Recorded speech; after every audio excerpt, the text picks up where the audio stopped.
is ready for, Tyson, are you gonna film? Oh, here we are. Oh, yay. Okay. Why don't you go a little closer to, no, there. Yeah, that's Close, perfect. No, that's perfect. A little bit to your left. Alrighty, we're perfect. A little bit All to your right. You ready? Raise your To right your hand, left. please, and repeat after me. I state your name.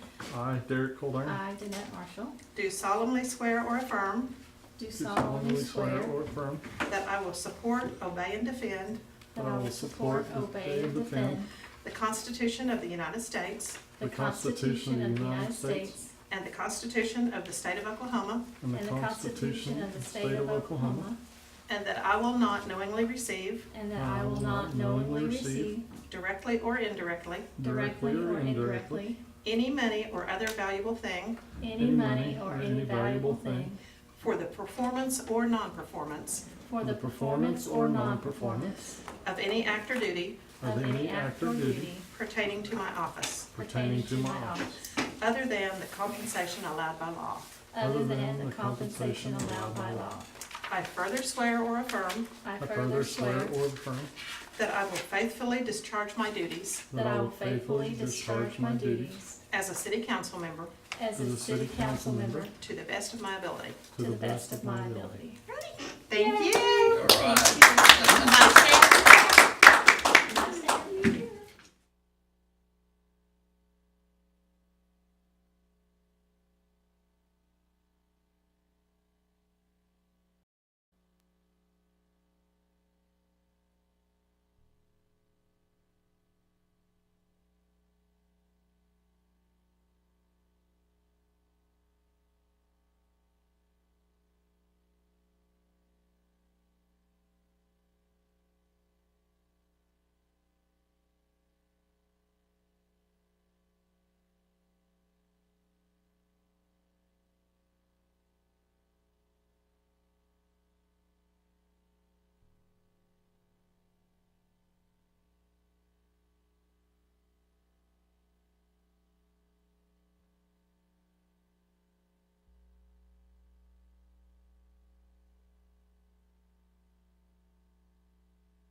All right, I call to order the special meeting for the Perry Municipal Authority meeting, May 23rd at 5:33. Roll call, please. Kohler. Here. Bond. Here. Ahern. Marshall. Here. White. Here. Morrell. Here. Wines. Here. Stroller. Here. I do declare a quorum. Gloria, could I ask you to give the invocation this evening?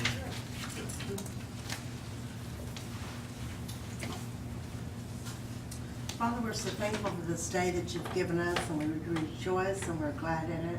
We're thankful for the people that are seated around our council table tonight, and we just thank you, Lord, that you will give them wisdom to make decisions that will benefit everyone. We just thank you for the service that they're given to the community of Perry. We just thank you that as we go forward with new people, that you will just guide and direct them. And we just thank you for Perry, and we thank you for the good things that are happening, and we just thank you for your blessing upon each one of us. And we just pray for this council meeting tonight, that you will just bless every decision that's made, and as we go forward, we ask these things in Jesus' name. Amen. Amen. Thank you, Gloria. All right, item number 1 on the meeting is the consent agenda. You have before you, though, to receive and approve the minutes of the regular PMA meeting. Motion to approve the consent agenda. Second. Any other discussion? Roll call, please. Kohler. Yes. Bond. Yes. Marshall. Yes. White. Yes. Morrell. Yes. Wines. Yes. Stroller. Yes. Item number 4, comments from those assembled. Any comments from anyone here about the PMA? Seeing none, we'll move on to item number 5, proclamations, commendations, reports, and inquiries by the governing body. Well, I'd like to give a shout out to our utility people, the electric department and the water and sewer department. I think they did a tremendous job this week with all the bad weather we've been having. I don't know if was there any outages at all? Yes. Okay. They must have got on really quick. I wasn't without any utilities, so I really appreciate that. Right in the middle of one of the storms, I seen Brian Wheatley walking through my pasture checking lines. So I really appreciated that. Okay, item number 6, review the water purchase contract with Noble County Rural Water District Number 2.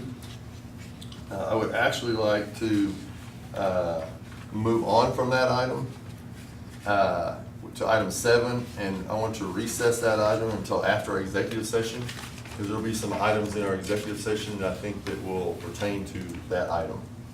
I'd rather you have that knowledge before we make a motion on that agenda item. So, item number 7, is there any new business that needs to come before the authority this evening?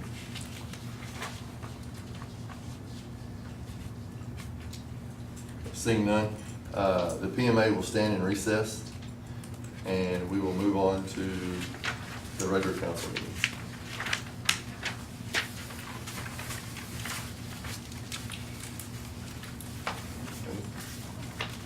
Okay.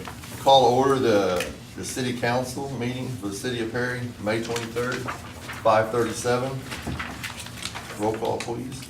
Kohler. Here. Bond. Here. Ahern. Marshall. Here. White. Here. Morrell. Here. Wines. Here. Stroller. Here. Item number 1, the consent agenda. It's quite long.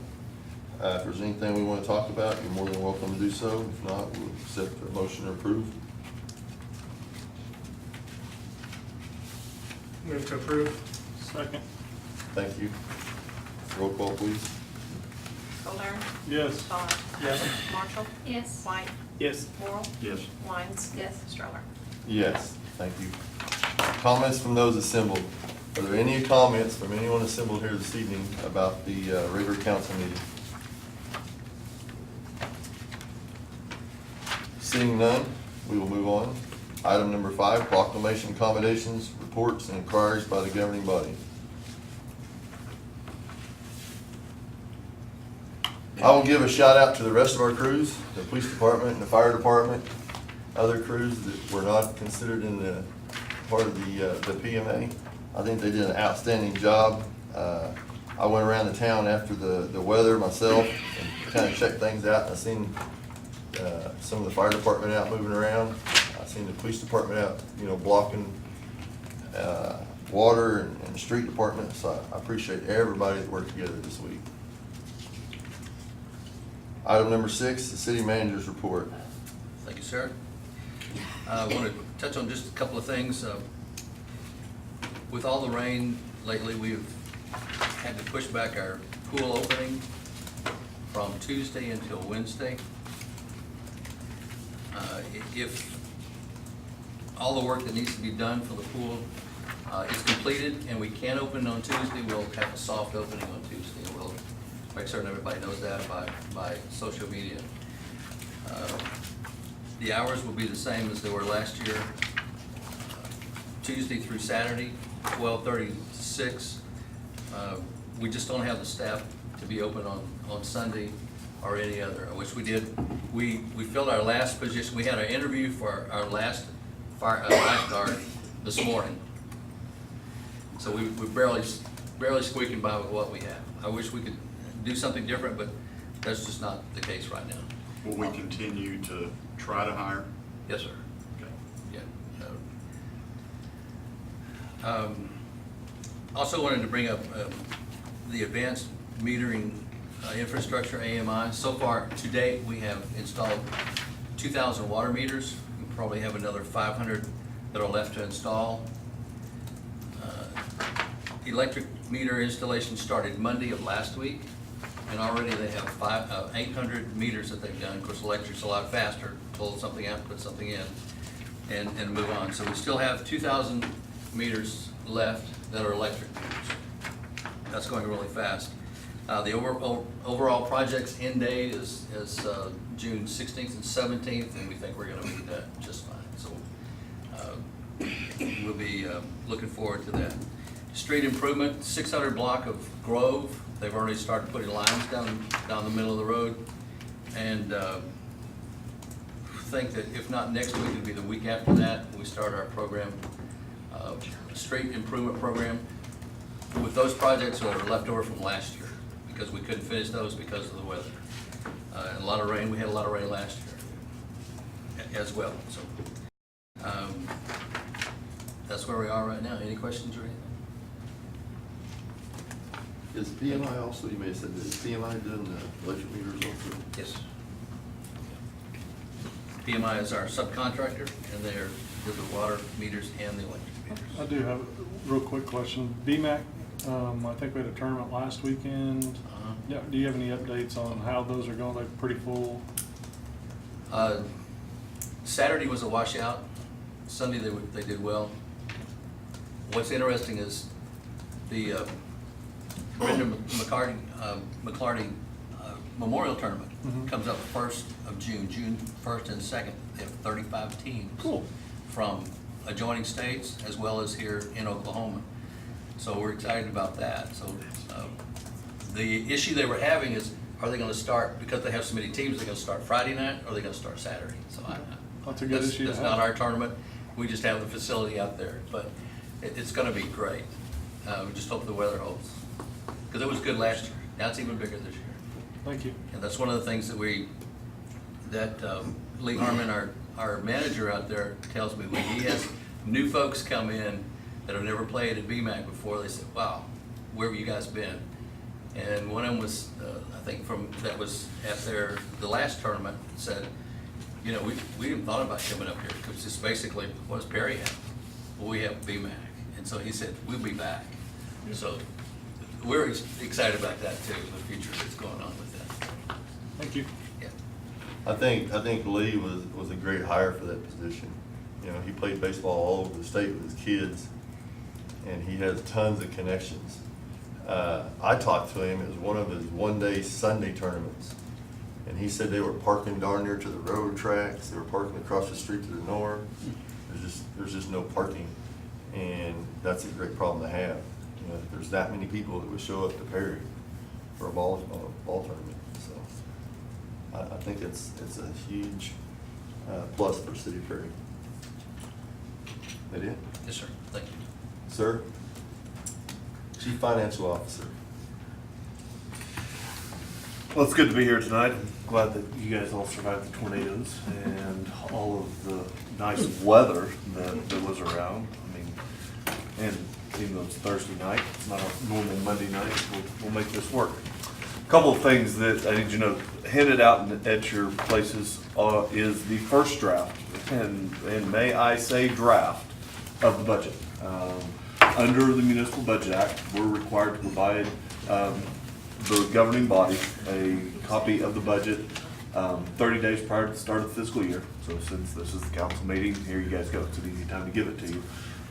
We will be holding a public hearing at least 15 days prior to the start of the fiscal year, and we have to adopt a budget. Just a budget, we have to adopt it by the 23rd of June, 7 days prior to the start of the fiscal year. So we have a couple of deadlines coming up and those kind of things. Traditionally, what we do is, this is round one. It has all of the numbers by funds and everything, for those of you that have been on the council, in a traditional manner. In the back, it has anything that's new this year, and this is what Larry compiles. These are all the new and additional requests, and so you got all of those that folded sideways. All of those numbers are built into this budget. Some of them are included, some of them are just listed because they're there. All the priority one, which is the highest priority pieces, are all included in that budget number that you see. Just in summary, and we probably need to sit down one-on-one and let me go through this with the new ones, because it is maybe cumbersome, and first couple of times, maybe it looks a little more daunting than it is.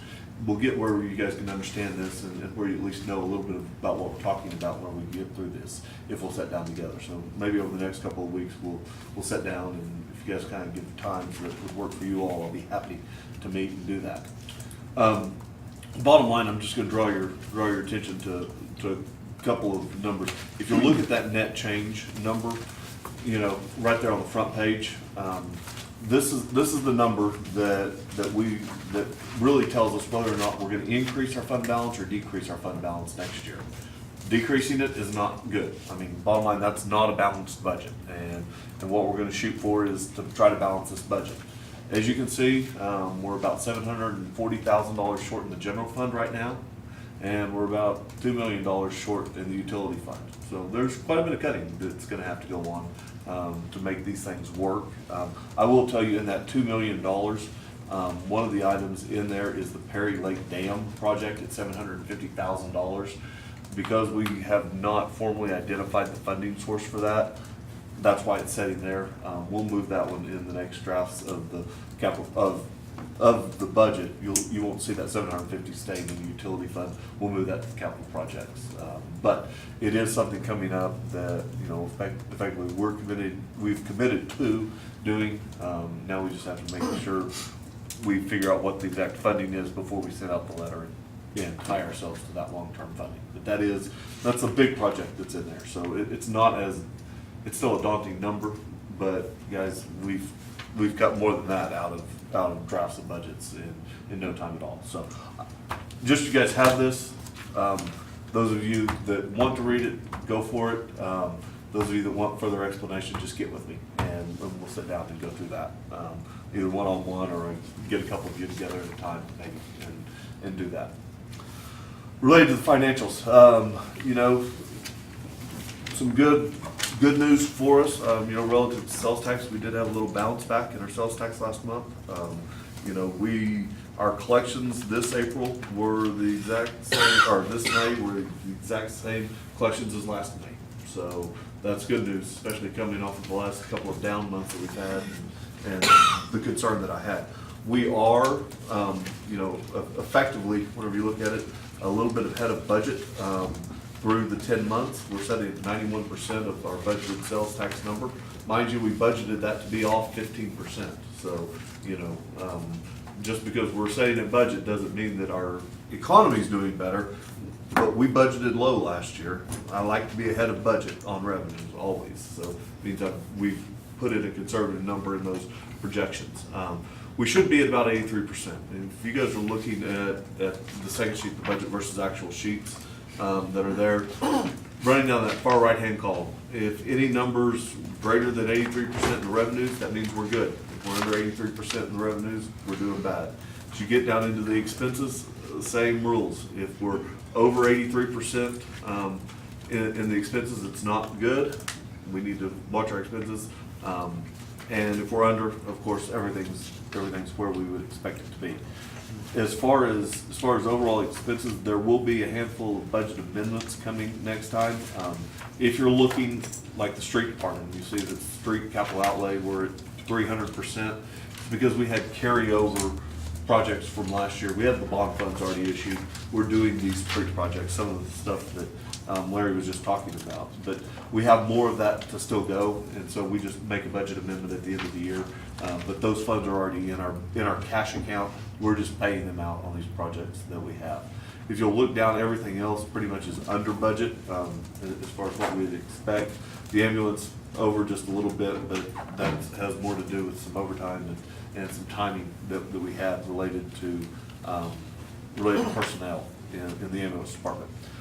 The other number that I always like to try to bring up for you, because it has come up, our hotel motel tax receipts were $14,000.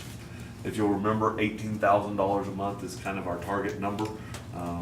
Anything under $18,000, we're eating into our carryover reserves that we've created. So I don't like eating into that, but it does happen. Coming out of the economic development number, the expenses that are in there, just so you all know, it's the debt payment, which we've committed to effectively for the next 7 years. The debt payment on the ballparks, and then it's what we pay to Main Street and what we pay to the chamber. So whenever we are under there, it starts to be a little bit of a concern for me, because that means we're paying some dollars out of sales tax effectively whenever we run out of that reserve, hotel motel tax. On the utility side, which would be the third page in your packet, guys, these are just the normal numbers. Our electric revenues, are a little bit under the 83%, but by the same token, our expenses are down too. The biggest number in that electric expense is always our wholesale electric purchase from OMPA. So as our electric sales are down, we usually see that electric expense go down also. And electricity being under in the month of April is kind of our bottom month as far as when people use electricity. So we go through really high months early on in the year. So instead of just being able to tell you, oh, it should be 8% every month, 1/12 of the year, I can't tell you that in electric, and I can't tell you that in water, because we get hot July and August when people use lots of electricity, and even September. And then we go through lull months, and in our October slows down. November, December, and January and February are really our slowest months of all the months. And then we start picking back up as we come back into the warmer seasons. People are running air conditioners and coolers and those kind of things more. So seasonality being at 81% at this point, we're actually on track to meet budget for this year. I know that kind of sounds weird, but we are. The rest of the expenses, everything else in there looks good.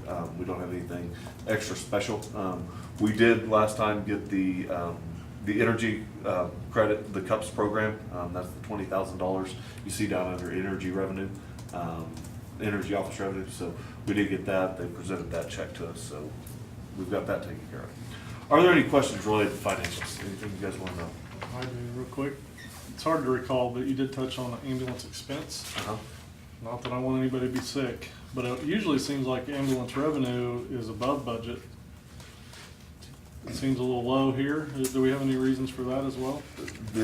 That is honestly the long-term just collection process. Okay. We've collected all our 522 money. What we're seeing in the shortage there is just the cash collections on pieces. The transfers are always, transfers traditionally have been a big revenue source for us. Transfers going to Oklahoma City versus transfers going to Stillwater is the difference in mileage. And guys, ambulances make money when they're loaded. Not that I want people to be sick, and not that, exactly and that's what you were saying. Not that I want people using this, but ambulance cost us money because they set for 20 hours out of the day. The 4 hours that they're running, man, we make money, and there's a lot of money to be made. But it's the 20 hours that they sit there and don't run. Time and distance of those runs, potentially, mind you, we haven't been doing this long enough for me to tell you that that's the exact trend. But what we're seeing right now is the collections are down a little bit, and that's what you're seeing in the revenues down. Is it potentially that we have less runs because they're able to stay here in Perry? Or? is that- Actually, I don't think we have less runs. Okay. The last report I saw, which mind you was February, so I haven't seen Sure. March's or April's, but we were still making Okay. about the same number of runs, volume-wise. We're making, Distance. the distance Okay. numbers on those runs are not what they were in the past sometimes. Perfect, thank So you. I hope that makes sense. Which is good for us because that means less people that we have to pull out and put in, it's less time if we're not going to the further distances. But by the same token, we don't have the same loaded mile numbers Sure. that we've had in the past. And that's where I really think our ambulance difference is going to come. All right, thank you. Any questions for us? All right, item number 8. Consider approval of council rules and procedures. In your packet, under tab number 8, I had a discussion with Bryce prior to even being sworn in. I thought we needed to clean up some stuff, the way the meetings have been ran in the past. I know Mike had made a comment about that a couple meetings ago, maybe. It's just that in the past, we've just kind of let the meeting just happen. People could stand up and talk about items, and we'd have discussions, and we didn't really follow any set procedure for running the meeting, because we didn't have really good policy on how the meeting was to be ran. So, I asked Bryce if he'd put something together for us, and I think he's done a pretty good job. Actually, I would prefer that we table any actions on this until the next meeting, because I'd really like everyone to have this and have some more time, rather than just over this last week to look over this. I want you to ponder it and see if there's anything in it that you like or you dislike, because once we put this policy in place, we're bound by it. So I want to make sure that everybody's happy with the way we're moving forward. Mr. Mayor, before we table it, can You bet. I ask a few questions? You bet. Because we do have Robert's rules, and that is a guideline and procedure of how we are to operate, Mm-hmm. correct? Yep. And Bryce, or you, whoever, is there, what in this, to me, it looks mostly similar to Robert's rules. It says that on the front page here. Yes, right, I read that as Mhm. well. Is there anything above and beyond Robert's rules that we're adding that I didn't catch? And, go ahead. I don't believe so. Okay. I mean, I don't believe so. There's no, there've been no tricks or anything or diversions from Robert's rules put in here.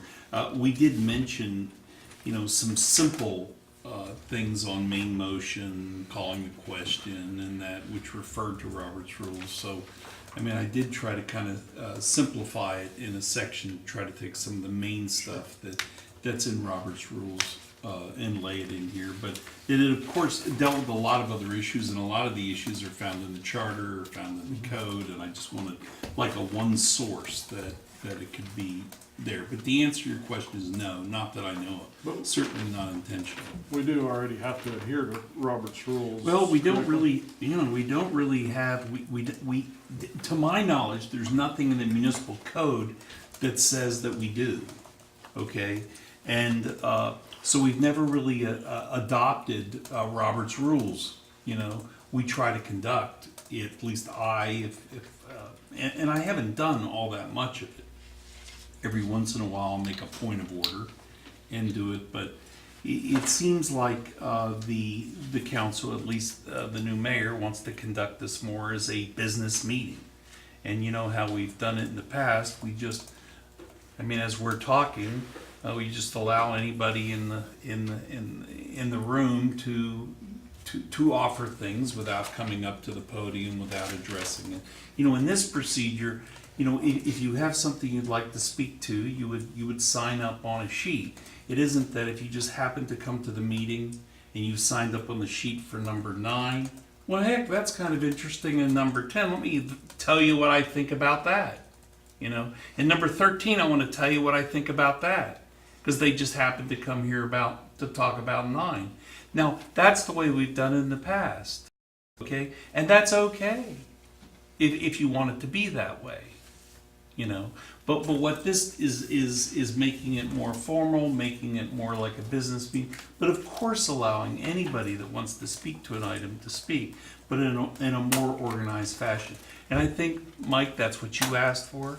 Yes. And I think that's, Bill, what you asked for. So we tried to get that, at least the heart of that here. Now that only really has to do with one section. You now on procedure have kind of what, how the agenda will be set out. There are a few things that aren't here, and now that I look at it, I don't think, because I wrote it a bit ago, I don't think that we had anything on here about what it takes to put an item on the agenda. I think that's in there. It is in there? Yeah, Good, it's in there. good, okay. So, it does include that, that's good. Which is also in the charter, if I'm not mistaken. Well, it's also in the code, I believe. Okay. And there is a rule on special meetings, what it takes to call a special meeting. We kind of use the same rule. If you can call a special meeting, that same number ought to be able to put an agenda item on the agenda. But this just makes it a little bit more of a business meeting, perhaps. But it's what you want to do. The truth is, I've been here 33 years. We've conducted it okay in 33 years. I have friends in California that watch our meetings, and they're amazed at the democracy of it. They can't believe that the public can just, speak, because they're in Anaheim or in Fullerton, and in Fullerton, the public or the council does not talk to the public. There is no conversation. They'll get up and talk. There's no answer. There's no conversation. So they love to watch this, where it's everybody gets to talk a whole lot more democratic. So you're going to have to, buy into it. But this is how Oklahoma City, Lawton, and a lot of even smaller cities conduct themselves more in this business fashion. Russ, what would you? I would say, even out of Woodward, Elk City, they run much closer to this than what we do, than what we've allowed to happen here. And it doesn't make it good or bad. What isn't good or bad? It's just what we've done, and now we have a new council. And one thing I'm wanting is, not necessarily, and I think I said it on the agenda, not necessarily make a decision today. If you wanted a subcommittee or a group to come together, I'm going to be back here next week. If folks wanted to, a few of you wanted to get together and really go through this and ask questions about it, and and really, make sure that's what you want to do, I'm available. Because this is a major change, but it very well may be a change for the good. It's just what you think. So back to my question, just to make sure I'm clear and understand as we're talking through this. My understanding, and I could be wrong, I remember talking about it at our training, but as a governing body in a public meeting, I thought we had to adhere to Robert's rules. Is that not true? No, I don't believe that you have to. I think that you either opt to follow them or not. I think that there's no statute that requires you to follow Robert's rules. Okay. And there's no charter provision that requires you to follow Robert's rules. You set your own rules. It's just that Robert's rules, which are old, they're old English, but they're, the parliamentary rules of representative democracies, and they have come down through the generations as as a set that works, as a set that works. So you don't have to, but what you are doing by adopting that is, you're formally saying that's what we're gonna follow.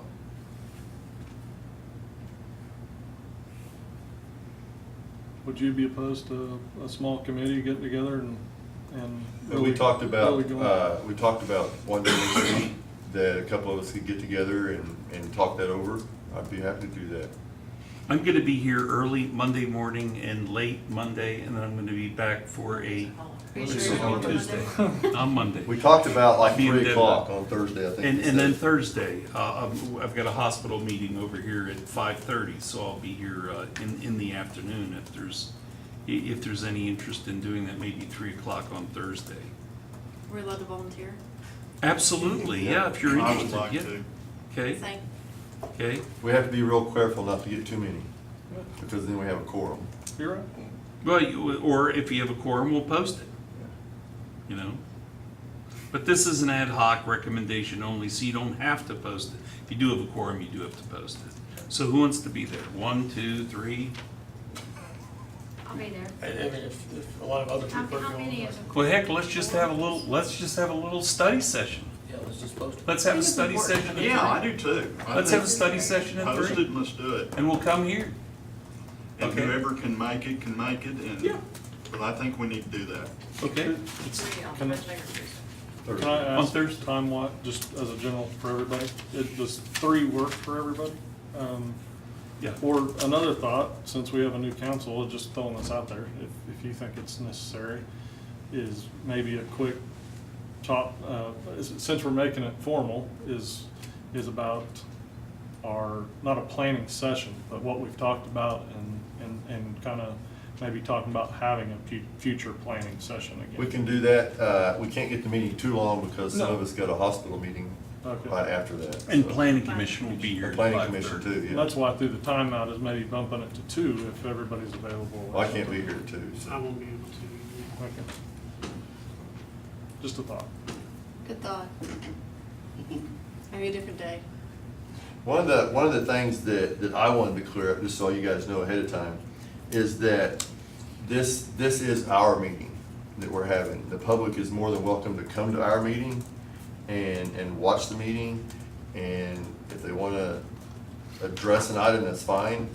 But we're not required to debate them. And in the past, we've got bought into that, sitting here having a debate with them. And I want it to be more of a, if they want to make a statement or a concern, that's fine, but I want to make sure that they understand that at any time they can have discussions with us, but don't wait until our meeting to come and try to make a, stand up there for 30 minutes and debate us on items. So that's really the only concern I have about doing this. And then Bryce and I started talking about there were some other things we might want to look at, so that's just kind of where it came from. And so bring your ideas. I mean, if there's additional ideas or whatever, bring your ideas. We'll meet at 3, we'll have it as a special meeting, we'll do it here, if that works. Motion to table until after we've been able to have a, I don't know what we're calling it, Special meeting.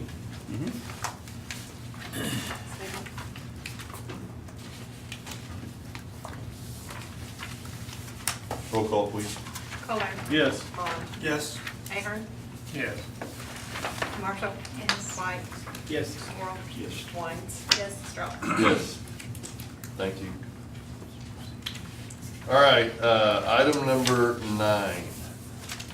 Consider approval of ordinance number 2019-09 for the City Council of the City of Perry, Oklahoma, amending Chapter 2 of the Perry Municipal Code 2018 supplement by the amendment of Section 2-107, subsection 2, amending the term of city treasurer to chief financial officer by the amendment of the Section 2-704, subsection A, by providing that the article applies to the provision of digital records by the amendment of Section 2-705, subsection 7, providing that the procedures apply to digital records when determining fees by amending section 2-712, providing that the prepayment of fees applies to the provision of digital records by the amendment of section 2-713 containing in the chapter 18 by providing for fees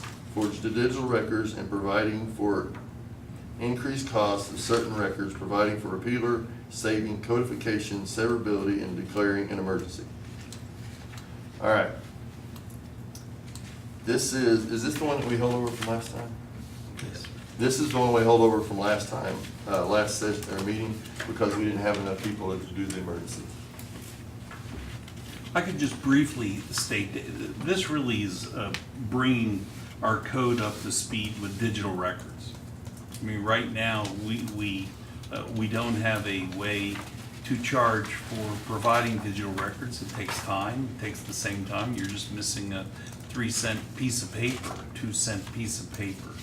But what it's providing for, digital records are the same as paper records. You can charge for those. Now the press, we don't charge those. Or if it's clearly, for a newsworthy purpose of the like, we don't charge for those. But it's plugging in digital records into the inspection. Normally with public open record inspection, many times they get me involved. And there's costs involved. When you get me involved, there's cost involved, because a lot of times I have to go over the records and make sure that there's nothing that's confidential, or that there's not some privilege that we want to ask, or quite frankly, I have to identify, based on the request, what records we have. And that's because of being here a long time, and we did that today. Based on one, and we came up with the type of records that we had. So there is cost to that, so you're charging that back. So that's the one thing. The second thing is that we just increased a fee. If the paper's bigger, we made it 35 cents. And then we increased the cost of search fees. And that's found on page 3 and 4 of the ordinance. You're allowed to set those, and quite frankly, there are these clearinghouses that come in and they want to know what you charge, because they take that information and they sell it. They come here, they want to get that from your municipality, and they package it and they sell it. So there's a lot of commercial searches, and when those come in, the city clerk has to stop doing what she's doing. And I'd say, honestly, you've devoted hours and hours to open record searches, and there's costs in that. So these are, in my opinion, all standard costs, and I think it's a fairly standard ordinance. It just brings digital records into the sphere and increases the search fees up. I would say that our search fees and our copy fees haven't been changed in 20 years. It may be longer than that. They've been in the code for at least 20 years unchanged. So. Bryce, can I get a clarification on a few items? Yes. Just to make sure. Mm-hmm. On number 2, under appointment of official custodians. Yes. I'm pretty certain I understand this, but I just want to make sure. That doesn't mean that the request has to go through Russ for records that are not in the office. No, that's correct. It's just when somebody makes a request, no, we would provide any records, whether they're in the office or out of the office, but you have custodian of the records that these requests get made to, whether it's the police chief, fire chief, and we never had a category for chief financial officer. We didn't have that category in our code. It was kind of a mistake. So that's really what we're doing there. Okay, we did for the city, we had city clerk and we marked that out. Yeah, there's another place for, city clerk is overall everything. These are just bits and pieces of rather than present you 9 pages of what this looks like, these are just little changes inside of the larger open record, our open record rules. Okay, number 7, section 2705.7. Yeah. On the second page, actually, it says demand prepayment, so I'm shortening that, but I just wanted to understand and define possibly better what would be the reasons for prepayment so that anybody requesting that may be able to, they would know ahead of time. Well, first of all, we identify what those how many records.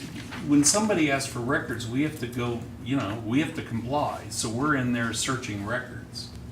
And so we try to come up with kind of a total of what that, what those records are, and what that cost is going to be. Mm-hmm. In some instances, if it's clearly for a commercial purpose, like there's a company that wants to get our data because they're going to combine it with other data and they're going to sell it, and it's going to cost $250, between search fees and time that she spends, before we provide that, we're going to want prepayment because, probably we spend half our time even figuring out, what documents those are. How many times have we ever requested prepayment? It's very rare. I wouldn't Okay. say we haven't ever, but it's really rare. It's only been an occasion where it was not anybody local or any local company, and we wanted to make sure we were going to get payment. Yeah. So we wouldn't want to change that to, I know later in this, which I'll get down there, but we do mention for commercial use. Would we want to deem that prepayment? Commercial use as the prepayment definition? Or is that, I'm asking you for. Well, sometimes my experience has been, it's hard to know, and if they think it's going to be charged more, they'll just mark that it's personal use. When we don't know the people, it's a little difficult to know for sure. Now, we will say, we have a duty to provide the records, whether they're copied or not. Right. I mean, if they go, I don't want to pay for anything, but I want to see where the records are, and it's not for a commercial purpose, then we will lay them out, for them to look at. And quite frankly, just like they do up at the county clerk's office, nobody buys copies anymore. They just take their phone and take pictures of them. Right. So there's ways around. But a commercial company, they're gonna call and want it sent to Virginia. They're gonna want it. They're gonna want it digitally. Right. They're gonna want it digitally, and we didn't have a way to charge for digital records. So I mean, I'll tell you, we're not using this as a hammer because we are very, very. I mean, we follow the Open Record Act and we try to go as far as we can. But, this is something that you asked for, Right. and so I'm trying to protect, I'm trying to follow what she wants within the terms of the law. I get it. I just want to make sure we're clear when we're asked, when we say, Bryce, you're prepaying this time. Why did I have to prepay? Right. Why did?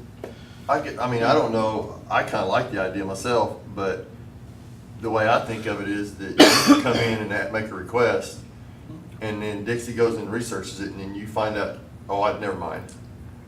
Does that happen? It does happen, and people come in and ask for paper copies, and then you tell them the charge, and then they say, I want it digitally. Because, No, they want to save money too. I understand And the charge for that, and just getting up to date with, I assume this was written before we had digital copies, but. Yes, yeah, But- pretty much. Well, I think the question went back to just custodians may demand a prepayment, so it's just a little vague on. Yeah. Yeah. I mean, that leaves that open for, I don't like you, or Well, I don't know you, I see where it comes from, it's just very vague. and at this point, the custodian won't be here every day of the week like you were, because we've made the custodian. Well, we place that obligation on the custodian because the custodian may have the record, but the truth is that it all filters through the city clerk. So is it the city clerk that's gonna demand prepayment, or is it Russ that's gonna demand prepayment? Because this says Russ's, that's why I'm asking. It's pretty vague. Well, I mean, I would, quite frankly, because the city clerk is over all of it, I don't know that that the police chief, who is a custodian of the record, is going to make that call. Mhm. Okay, I mean, I think that's gonna be more of an administrative call. So, I agree.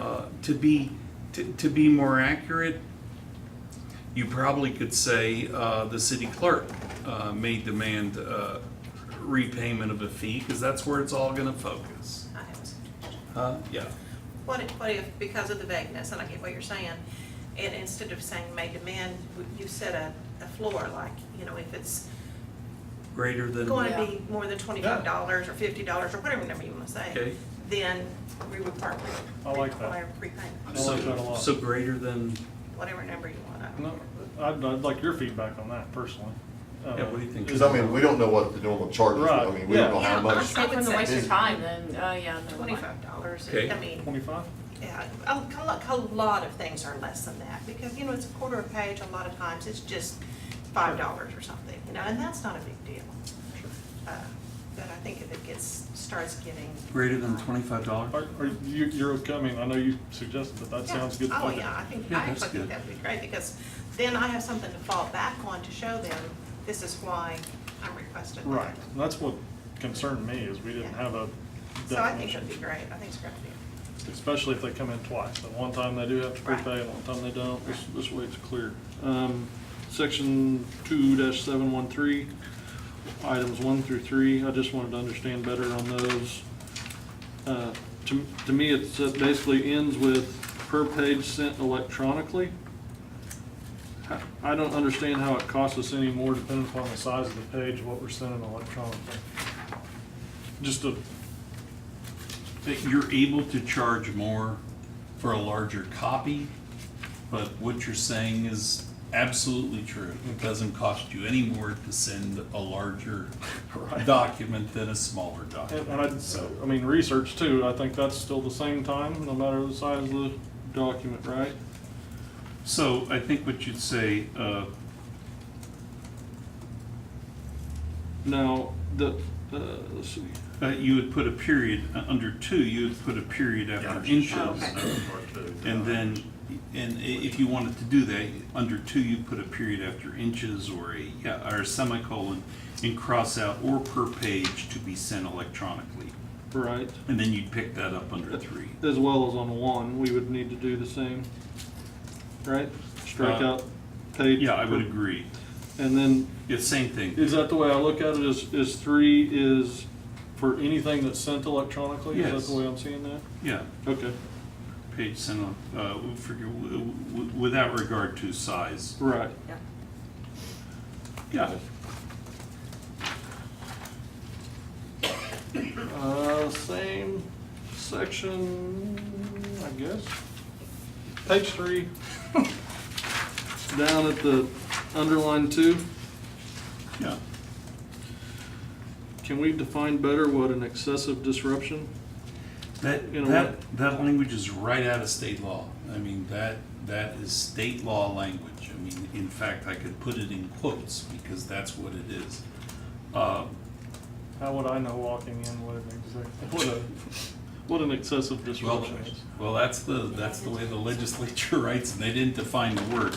It may be like, you know it when you see it, but I would let Dixie answer that, she's the one that. The only reason why I that ask is responds. there's somebody I work with, just for an example, that if you call them, that's an excessive disruption. Oh, So I know we're not gonna do that, I know we're not, that leaves it to be, And I don't know if you want to define it because it is out of state law, but in my mind, one of the things that makes it an excessive disruption is if it's so old, it's not on the computers. So we have to go digging up in the upstairs, digging through boxes, because that takes an extreme amount of time. I mean, sometimes it's hours and hours and hours just trying to find things up in the dirt and in the dark. So I would think if it's beyond really 5 years old, it's not anything we can just start search on the computer. The other thing I think would be an extreme disruption would be just like extreme amount of pages that we're having to copy. So larger than 50 pages or Sure. something. But I would ask on that to give us, if you could, give us the discretion there. I mean, we have not been, I don't think, excessive at all on any of these. It is state law. And I didn't say I'm not trying to say we have been. All I want to do is if I walk in, make it very clear. Just like we tried to do with some of the code enforcement pamphlets and things like that. Just that if you come in to request something, it's easy to understand versus. And across the board fair. Right. Right. So anything, can we leave excessive disruption and then in parentheses Give examples. give an example, like anything older than 2015 or. Well, it would really be requiring hand searches, requiring hand searches through archived files. And what was your other example? If it's a lot A lot of of pages. pages. What would be a page cutoff that you would think 10, 50? Because I truly think we do need to cover the time that we're spending. But again, electronic copy of 50 Well, I would pages is say, a lot different. I would say number of requests, right? Okay. That's true, because some Yeah. people. Requiring start hand requesting searches and then through they come archived back with- files. Because it's like they're you know, trying to find something. Number of requests. That doesn't exist, and, oh, now I need this, now I need this, now I need this. Yeah, they can come in a day and get a certain amount, come back tomorrow and get a certain amount, come back next day and get a certain amount, because they're not finding what they need, Right, they're Right. And fishing it'd for be three something. different instances, True. and so that's not fair to us either, Yeah, what if I said requiring hand searches through, i.e., such as Yeah, requiring hand searches through archived files, a high number of requests, large volume of documents sought. And then since it's in I parentheses. mean, and the request may not relate to the documents, it may relate to just a whole series of requests. There may not be a lot of documents, but it causes excessive disruption. right. But if you want that we can stick that in. It's your ordinance. You okay with that? Is that fair to you? Yeah, I don't think we'd go off that. And I- Honestly, at this point, I have never told anybody it was an excessive disruption. Sure. You know, I would have done that, But you may It have seems one. to happen. Now you can't. I totally, I don't mean it Now like you got we some meat. are. I just, like I I mean, and said, I had somebody, it's been 4 or 5 years ago, I cannot even begin to guess how many open records requests I had from one person. Over a course of 2 or 3 years. It was like 2 or 3 or 4 a month right. for years. I think they were bound and determined they were gonna find something somewhere that we'd done wrong, and they were never successful. So they just keep asking me more stuff. Okay. So, again, so along the lines of just that, and this was my last one, this one, I hope, we have A and B. And did we get those, are we really gonna charge more for the computer searches than we are for the, what I deem, if I'm reading this correctly, is the hand searches? Is that the way I read that? $20 to $5 per hour with a $15 minimum, or $40 per hour for computer searches with a $20 minimum. I just followed, if you look at what's marked out. Well, yeah. That's what's been there for 20 years. I just followed that same, Okay. that same kind of analysis. Should we swap that? You said computer searches are less intrusive, right? Or Yeah. excessive? Well, they're way easier to do. with That's what computer search okay, than that's to what do threw it. me off on that line. I didn't even realize this.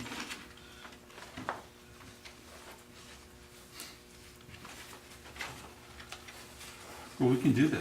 So for That would be fine. computer searches would be 25 and 15 minimum, or And for then we'll hand say- searches? Yeah, we'll say hand searches. Yeah, because it doesn't really say Right. hand searches. Right. Performed by hand. Okay. And then, are those, just to ask, the dollars there, are they enough? I mean, are we really, that's when it's excessive, correct? So, wow, Yeah, I think they are. Okay. It's a lot more than we have been charging. As long as it covers, you know, whoever's doing the search, their time, I think. Okay. Now, if you want to bring that back, I have all these in here. I can actually read them if you want to pass it now, or, you know, we can bring it back so that everyone can look at it of how it's done. But I have them all written right now. And I can go over it. Does the minimum, real quick question again, does the minimum there, does that mean if you spend 59 minutes, we're only charging $15 or $20? No, it'd probably mean for 15 minutes, we're You know, gonna I charge would say $15. stopwatch, so, That's, I guess that's kind of my, yeah. should we make the minimum the 1 hour is what I'm getting at, instead of, Whatever Oh, you mean with want just to a do. 1 hour, you mean $25 per hour with 1 hour minimum? Is that what that's you're what I'm saying? getting at, Yeah. and that's just a flat, Cause those two fall under the excessive? yes, those, correct, Bryce? Those Yes, two fall yes, under- they do. So for a minimum for an excessive, you're talking about $25 basically. For computer search and excessive for hand would be a minimum of $40. Just pretty fair with how some Time. of the examples that we've given for excessive.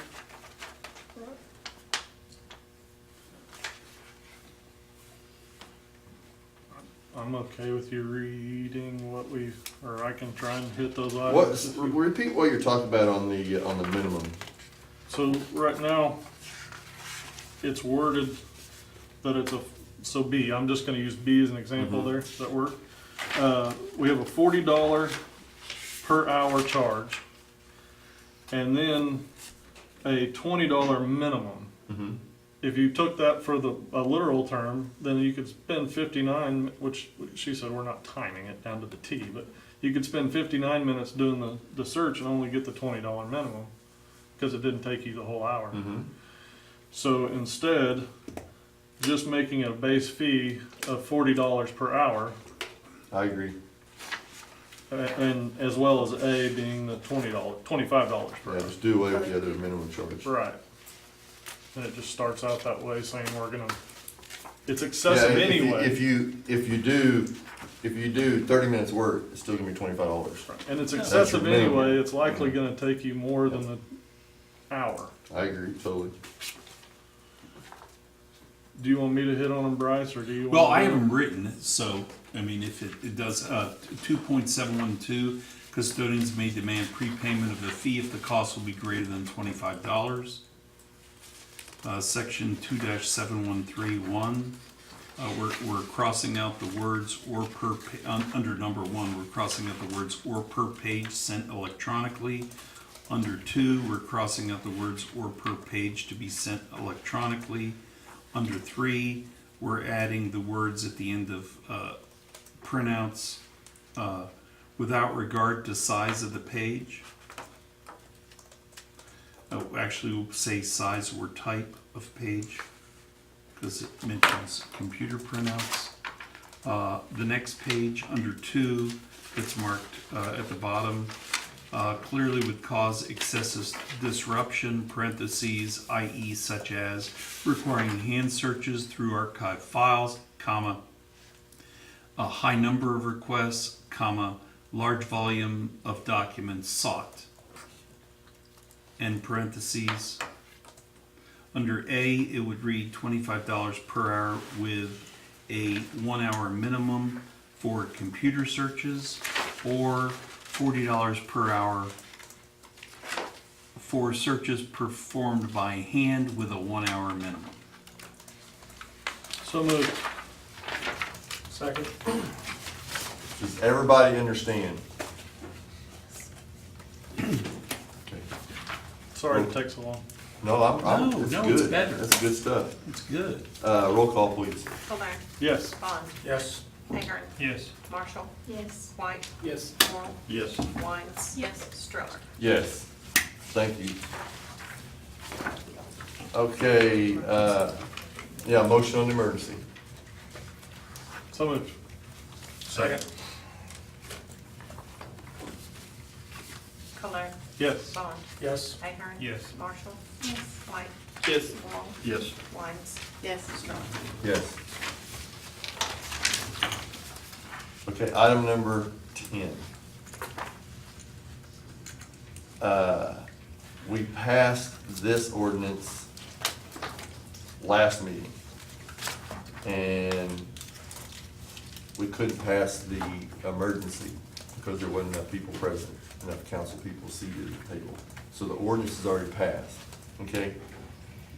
I'll go ahead and read it in, and I want to talk to you about this. Consider declaring an emergency for ordinance number 2019-08 for an ordinance of the City Council of the City of Perry, Oklahoma pertaining to the Perry Municipal Swimming Pool, amending Chapter 11 of the Perry Municipal Code 2018 supplement by an amendment to Section 11-400 entitled Swimming Pool Fees, providing for the establishment of the pool hours by the city manager, providing for an amendment to the Chapter 18 of the Perry Municipal Code 2018 supplement entitled Fee Schedule by the amendment of Section 11-400A entitled Swimming Pool Fees, providing for certain increases in fees at the Perry Municipal Swimming Pool, providing for a repealer, savings, codification, severability, and declaring an emergency.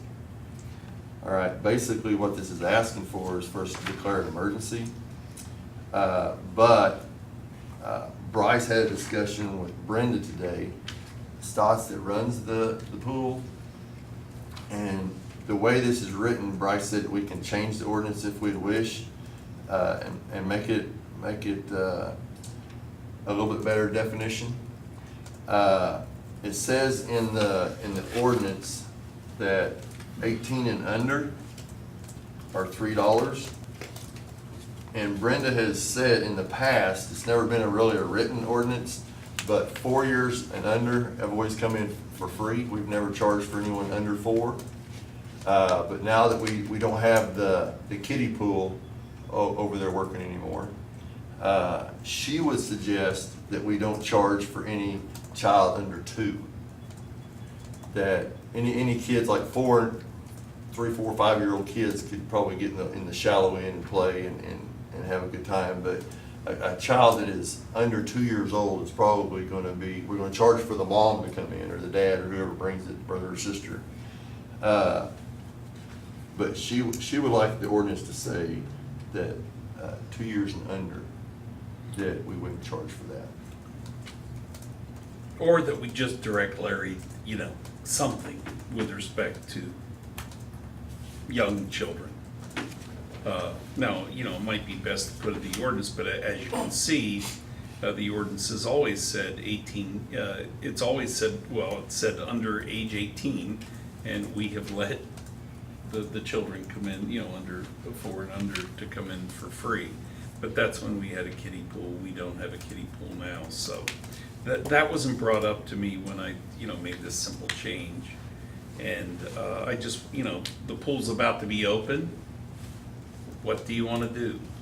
That's the question. I think the agenda items are written broad enough, and we have it all there in the agenda items. So, if you wanted to say, kids under 2 free, we'll add that to the bottom, and declare the emergency. So the ordinance passed last meeting. Yes, sir. The, as worded, 18 and under. Is this emergency, because I see it, declare an emergency, and then we've got declaring emergency on this specific item as well. Is this truly to declare an emergency on what was already passed? Yes. Or is it to yes. make it, because it says in the background, in order to make the rates effective prior to the opening of the swimming pool? Yeah, and that is, and that would be if you declared the emergency now, then you wouldn't print it in full, and as soon as it got published, the rates would be in effect. If not, without an emergency, they become effective 30 days after publication, and you have to publish the whole ordinance. So did we publish it yet, Yes, I published the whole thing after last after time. the last meeting? So It what would still make takes the that, 30 days. do you know what that would make that date?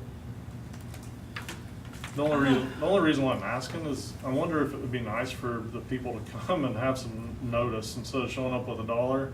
Might be their only dollar and then having to get turned away. Well, if could- we'd have passed emergency last time, it'd been that way. I agree with you. But it would have been another week Yeah. instead of a week away from the pool opening. We passed it Just on a the thought. 6th, it probably was published maybe the 11th, I know the paper's Wednesdays and Saturdays, so I'm just gonna guess, it may have been published on the 11th, I can't tell you the exact date. So they'd have So- two weeks. So we're not, would be maybe at 2 weeks this Saturday, maybe. Does the swimming pool have a social media page? I mean, they can use the things on the city page, but they don't. Just Pool curious itself ways to doesn't. get that information to kids. I hate for myself, I mean, it is what it is, I don't care either way, to be honest with you. But I hate for kids to start coming for $1, and, I mean, we can post it down there, and then 2 weeks later, they're $3 now, you know? Right. That- Or that's- a notice that at least tells them that the state's gonna happen, where they walk all that way and then they get there and they can't get in. But I do think that also the kids under 2 should not have to pay. I mean, I don't know if you I guys agree have with swum at that. that Yeah, pool, but definitely. there's, I mean, it's not a pool made for little kids at all. There's no steps or anything for them to splash in. I mean, they can splash around the side, but even then, you're gonna have somebody there on top. So Yeah. I do think that we should make that official, that And kids do we don't have- pay for. I haven't read the whole ordinance. Do we have an ordinance against kids certain age coming, by themselves? They have to be attended by an adult? There is an age at the pool. I don't remember what it is. I wanna say it's, There isn't a page of that. Does the manager have the discretion to say for the first week, there's a special opening discount? And they just charge everyone $1 to get in and then That's an excellent idea. start doing this stuff after they come and we can say, hey, today it's a special rate when you come back. Does We're it- going to our new rates. Does that fit in the same thing as just directing Larry to give the permission to not, 2 and under to not charge them? That's a good Yes, idea. I think that's fine. We don't have to be, we don't have to be so formal. It's No. a swimming pool.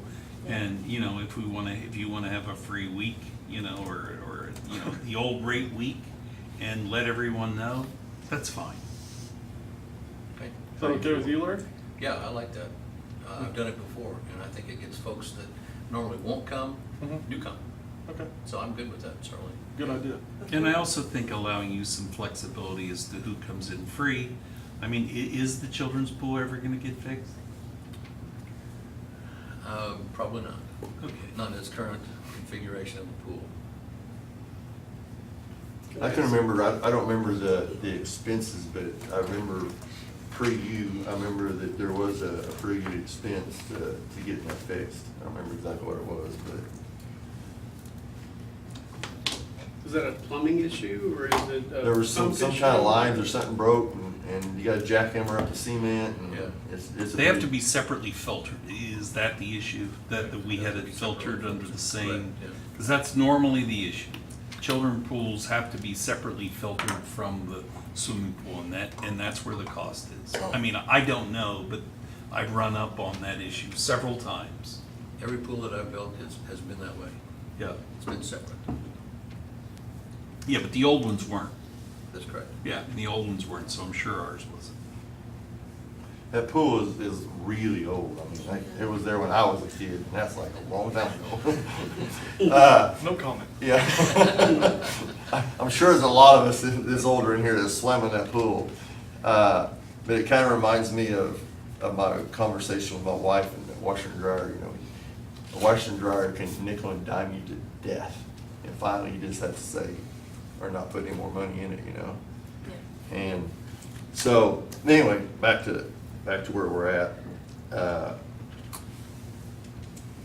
So, I would prefer for us to go ahead and pass the emergency and just give Larry the authority to say for a week, For the first week. for the first week. First week. And I think he's already heard that, so you don't really have to do that under this. If you just pass the emergency, that will all be done. Yeah. And for 2 and under to swim for free. Are you all right with all that? Yes, sir. Cool. All right, motion. So moved. Second. Any further discussion? Seeing none, roll call please. Kolar, Yes. Bond, Yes. Ahern. Yes. Marshall, Yes. White. Yes. Morrow. Yes. Whites. Yes. Stark. Yes, thank you. Motion on emergency. I assume we have to do that, correct? That Well, was, wait, that was that the was- motion. that actually That was the the motion. motion. It confused me because it's in here twice. Yeah, no, that was the Okay. emergency. Yeah. All right, item number 11. Consider approval of ordinance number 2019-07 of the City Council of the City of Perry, Oklahoma, amending Chapter 17, Article 2 of the Perry Municipal Code 2018 supplement entitled Billing and General Provisions by the addition of a new section 17-221 entitled Charge for Damaged and Destroyed AMR Water Meter Antennas, providing for repeater savings, codification, severability, and declaring an emergency. Okay, we've talked about this for a little while. And if I remember right, we may have tabled, did we table this? Yeah, okay. It's talking about if the antennas and the lids of your water meters are damaged, there's fees in here that will help us recoup our cost in that. Larry has brought a meter lid. Larry, I'll let you have a discussion. Thank you. Curtis, you were asking about a conversation you had with Vernon Robbins, Yeah. our water superintendent, about a cap basically that goes over top. What we normally do is if the water meter goes in a yard, it will have what you see now in most everybody. But if it goes in a driveway or in a parkway where someone is parking over that, they get this. Okay. So this has reinforced rebar in here. The antenna comes this way, and you can put the hockey puck, if you will, right here or in here. And I asked Vernon exactly how much weight this would hold, and I haven't got a response yet, but Okay. this is what you would have. Pass that along. One of Is the that- other, go ahead. Sorry, is that, I mean, we have one of those right across the street that's failed. Was that this one, or was I that couldn't before tell we you. had that? If you'll give me that address, I'll be happy to tell you. It's just at the dentist's office. I think that's Okay. what's over I just stopped on my way here to see, I thought maybe it was a pothole, but it's actually one of these that's already has a cone over it and. That was it's destroyed? Out in the parking lot, yeah. Is it one of those lids there? I don't know, that's what I was asking. I'm not That's sure. why, when did we get these and when, have we started installing them yet? Because I know several that have the puck sitting on top on a metal lid in a driveway. Yeah. Right. The That people one there, that- I mean, Thank just you. looking at it earlier today, I think it'd be really tough to tear that thing up. It is. Yeah, so- 2,200 pounds is Okay. what it holds. So do we have any of these installed? Yes. Yet? Yes. If someone does not have the option immediately to have that, could they have the option to go ahead and purchase one for themselves? And would that actually save them money instead of if they actually damaged the other type I believe these go for $30. $30? versus That's $150? our contract price now. Okay. So it has to be done before this project is done, for us to get that Yeah. $30. The hockey puck deal on top was $30, and if it broke the antenna itself, it was $150, Right. which includes the cap. So we could put out a promotional deal now that allows people to buy this lid if they want to for $30? I don't see why we couldn't. Are you done with Yes, this? sir. Yes, sir. Okay. I thought just the cap was the 30, I thought that was. That's not what I heard this morning. But- Okay. But we can certainly check, and regardless of what the price may be, we can offer that as a promotion. I mean, even That would be afterwards, good. if the price goes up, I mean, it still may be cheaper than if they break the whole thing and it's $150. Yeah, that could be. Yeah. So, I don't know how we could word an ordinance. I personally have a little bit of trouble with this because my meter doesn't sit in my yard. My meter is in my neighbor's yard. And so if the neighbor destroys my meter or my antenna, then I'm gonna get charged for it. And so or anything could happen. I mean, someone could drive up in your yard, I mean, you know, anything could happen to it that wasn't directly related to the homeowner. Yeah. And so, I don't know how to change this, to make it more fair. I don't know if it's a situation that it'd be at the city's discretion. I mean, I don't know how to do that. But that's kind of my issue with it, because my meter myself sits in my neighbor's yard. And she's got people that mow her yard for her, and the lawn mowing guy service could run over my meter and tear it up, and then I'm out $150. I agree with you. I think at the very least, they at least need an option to put this other lid on there if they want to, something. There's gotta be some way to protect themselves. I know I'd rather pay the $30 than be worried about $150 that someone else. Well, it's hard for me, and I'm not saying that Larry's wrong, but it's hard for me to believe that lid is $30. Yeah, I'm not sure. When the cap is $30. Yeah. Say that's the information I got this And it, morning. and it may not be, but even if it's 50 or 75 or whatever, it's still, you know, Better than if 150. it's Every any time cheaper. somebody pulls over it. Yeah. I mean, yours is in your neighbor's yard, you know, I have one that's up in my ward that I drove by, it's in the middle of their driveway. You know, we have two that are right across the street where people park every day to go in and out.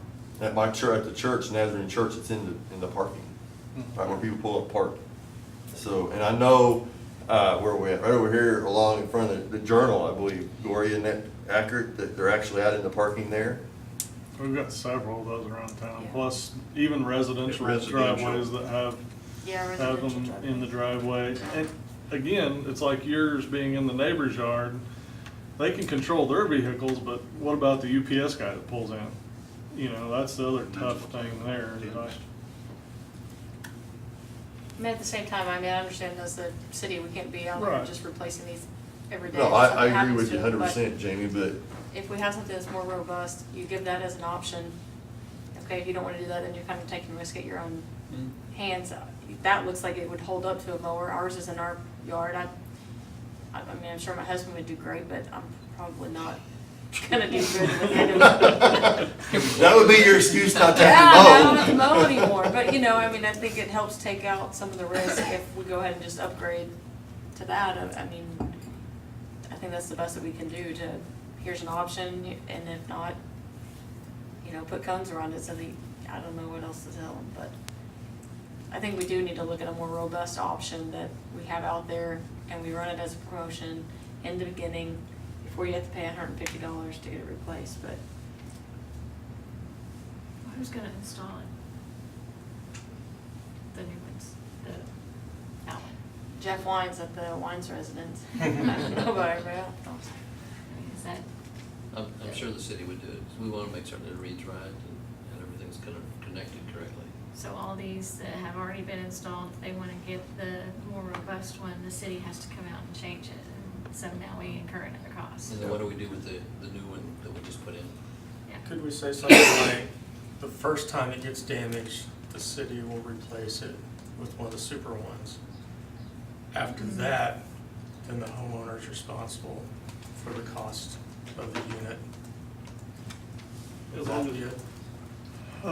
As long as people aren't out there hitting it with a hammer and then going, well. Well, the other thought is you said $30 today, but after the Contract is. contract's up, we lose that promotional price. Correct.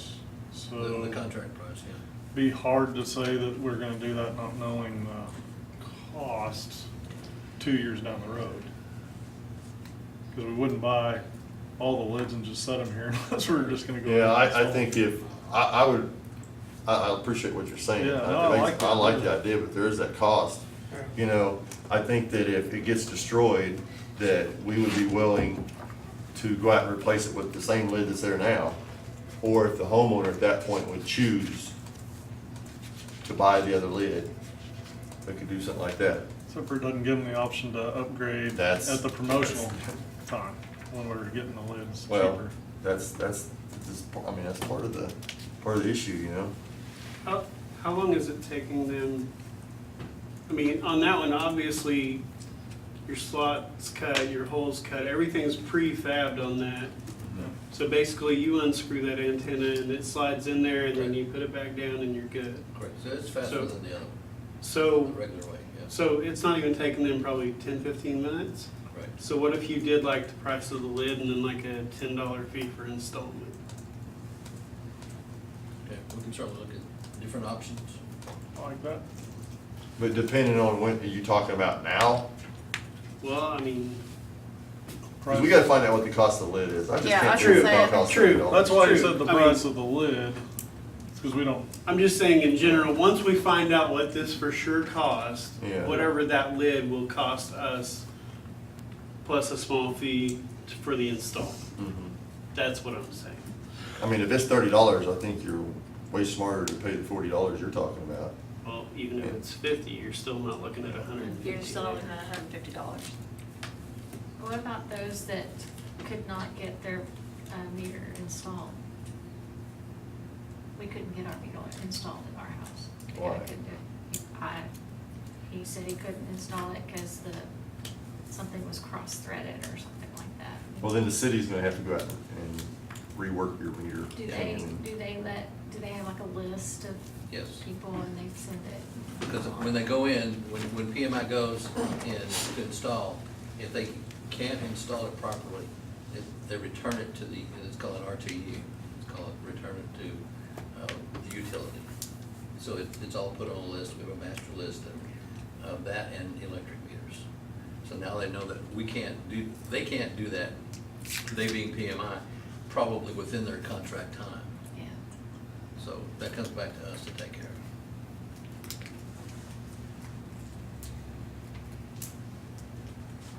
So do we wanna table this again to, find about the cost of the lids? Do we wanna go ahead and set some kind of ordinance?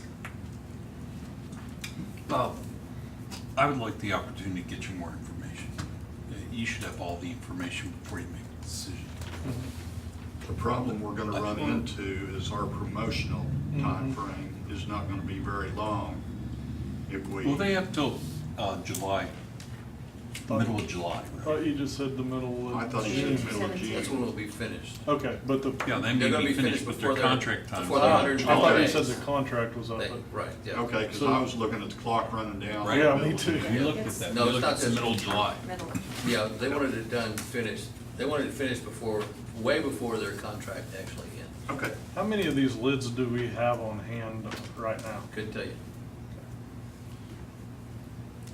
I thought that Vernon told you ordered a dozen of them or something. When I first talked to him, he said that they had 50 and that he was gonna order more, but that's when that was the first day. So what they put in by now and what they have in stock, Well, when you look down at Second Street, North Second Street and Maple and that whole section down in there, most of them park on the driveway. So the 50 that they ordered, they probably took care of all those down there. And that doesn't include anything else like the dentist office or First Nazarene or any of those other situations that they probably didn't have a good idea of what was needed by them. All right, let's just table this ordinance for now. Motion to, you want to continue to the next meeting? Yeah. Someone want to make the motion? Make a motion to table till the next meeting, excuse me, until we gather further information, costs and those kinds of things. Second. Any further discussion? Seeing none, roll call please. Colern. Yes. Bond. Yes. Iker. Yes. Marshall. Yes. White. Yes. Wall. yes. Wines. Yes. Stroll. Yes. All right, item number 12. Consider approval of the 7th option to the municipal solid waste collection and disposal contract with Davis Sanitation.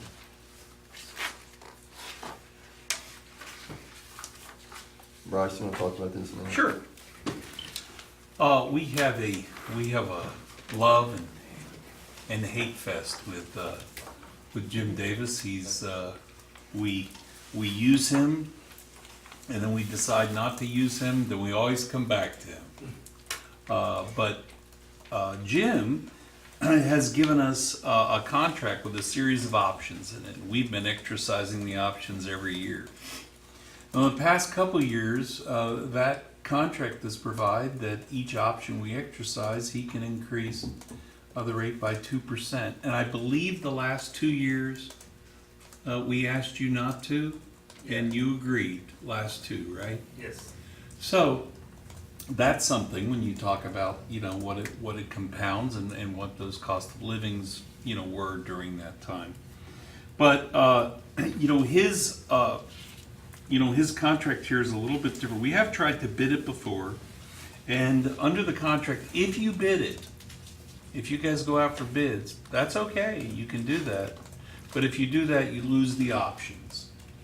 You lose the options, and that's the way it's been written. And that was written in order to get those options, those 2% options. Now, when we did go out and bid it, we found that contractors didn't want to handle the convenience center. They wanted to bring prettier trucks here that could automatically dump polycarts. Only Jim sometimes dumps barrels, right? I mean, trash cans as long as it's plastic inside. When we step up the pole. Yeah. But in cities where you've got the automatic, you either have the polycart or not, and it's either form or not. That's how it gets picked up. If you have something else there, they're not going to pick it up. If it's something extra, they're not going to pick it up. And so I'm just explaining over the years when we've gone to other places and they've come in and said, this is what we'll do. It hasn't been as good. Also, the brush work that Jim does is he comes and collects brush, and it doesn't have to necessarily be cut up and tied. Now, that's the good side. I don't live here, and everybody experiences other sides. But that is what over the years has made the council exercise these options. So I'm sure there's lots of opinions. This is the same contract that you had last year, with the exception that we raised the price by 2%. And that's all I'm going to say. We invited Jim here. He does want his 2% this year because he's missed it the last couple of years.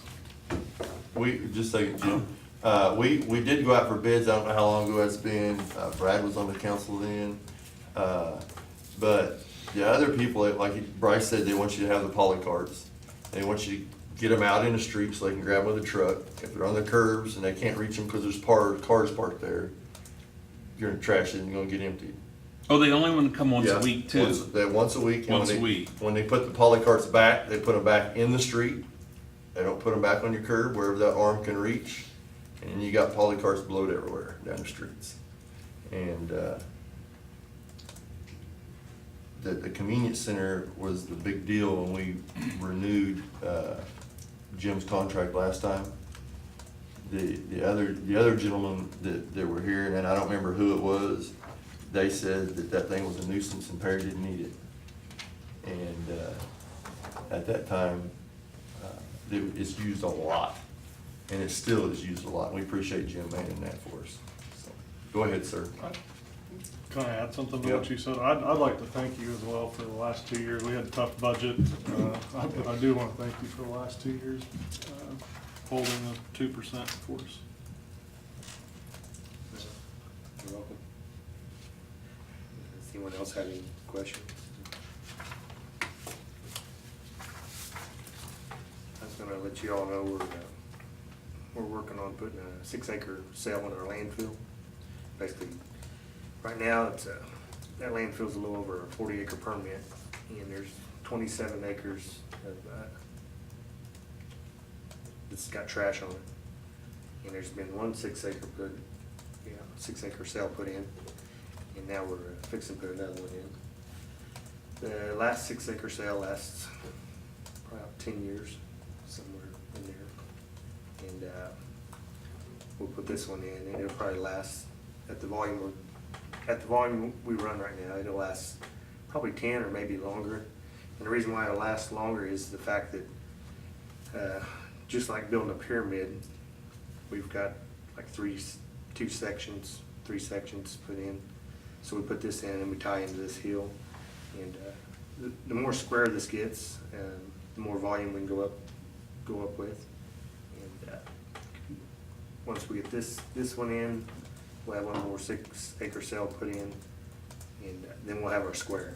And then once we get our square, we'll be able to just rise, and then it'll just be our daily cost versus the sale costs, because it's $1 million project. It's kind of like this. I got to move over like 130,000 yards of dirt before I can even get started on putting a clay liner in. And the point I'm bringing is we're pretty low volume landfill. We're pushing right around 100 to 120 tons. And a good healthy landfill runs about 200 tons in order to cover the dozer costs, the man in the scale house, and the engineering fees and all the watering, water testing, and then your closure costs, because as landfills get bigger, they have bigger closure costs. Mine's pushing $2.7 million right now, and $2.7 million has to be, you either have a bond, a letter of credit with collateral to back it, or you have $2.7 million in this bank account for that. So there's a lot of hidden expenses, and there's a lot of talk about recycling, and there's certain things that can be recycled. Like out the community station, we recycle the metal, it goes to the metal yard. And I was talking to Larry, and he was talking about computers being recycled, and I'm not 100%, but I'm thinking right now that we throw the computers in the metal bin, and down there at Boone, I think they take them to sort through all that, and they get different things out of it. And they pay a metal price, and then they get all the goodies if there's aluminum or whatever's in there, but they go through all that hassle of sorting it out. So there's a few things that's getting recycled that people are not aware of. But on the other hand, we kind of need the volume of the landfill to keep this landfill running as far as feeding it. And people are worried about what are we doing for our environment. Well, if you've got one truck picking up all the trash, putting it all on one hill, then you've only got one fuel bill, and you only got the wear and tear of the streets of one truck running. Versus try to recycle, you've got to sort it. You've got to enforce rules upon people, which kind of takes away their freedom of just putting the trash out there and it's gone. Mm-hmm. Someone has to enforce them rules, or it goes back and you sort it at the house, or sort it at the facility, which means to stay out of trouble with the DEQ, you about need it underneath a shed, which requires another couple $100,000. It's just a whole lot more expenses involved. At this point, we have a vehicle that's getting us where we need to go, and it needs to be supported. And that's where we're at on this right now. Very fortunate to have a landfill that's only 20 miles from your community and such a low volume, because if you get down to Oklahoma City, they got landfills with 3 scales and big trash trucks trying to run over you, just trying to get into them. So it's challenging to keep the landfill going. It's required a lot of grit, and to stay in competition with big business. A lot of these rules, I think, put together by them to get rid of us. Instead of big pharmaceutical, I think it's big trash. It makes sense. So it sounds crazy, but there's a lot to it. So I appreciate your support, and my men appreciate the jobs, and we're here to help you. And if any of you guys need to talk to me at any time, cell phone is easily available. I pick it up, I always pick it up. It doesn't seem to matter who you could be. I know a lot of people out in the country, they'll call me up and say, this isn't getting done. And I get to know a lot of people by just picking up the phone.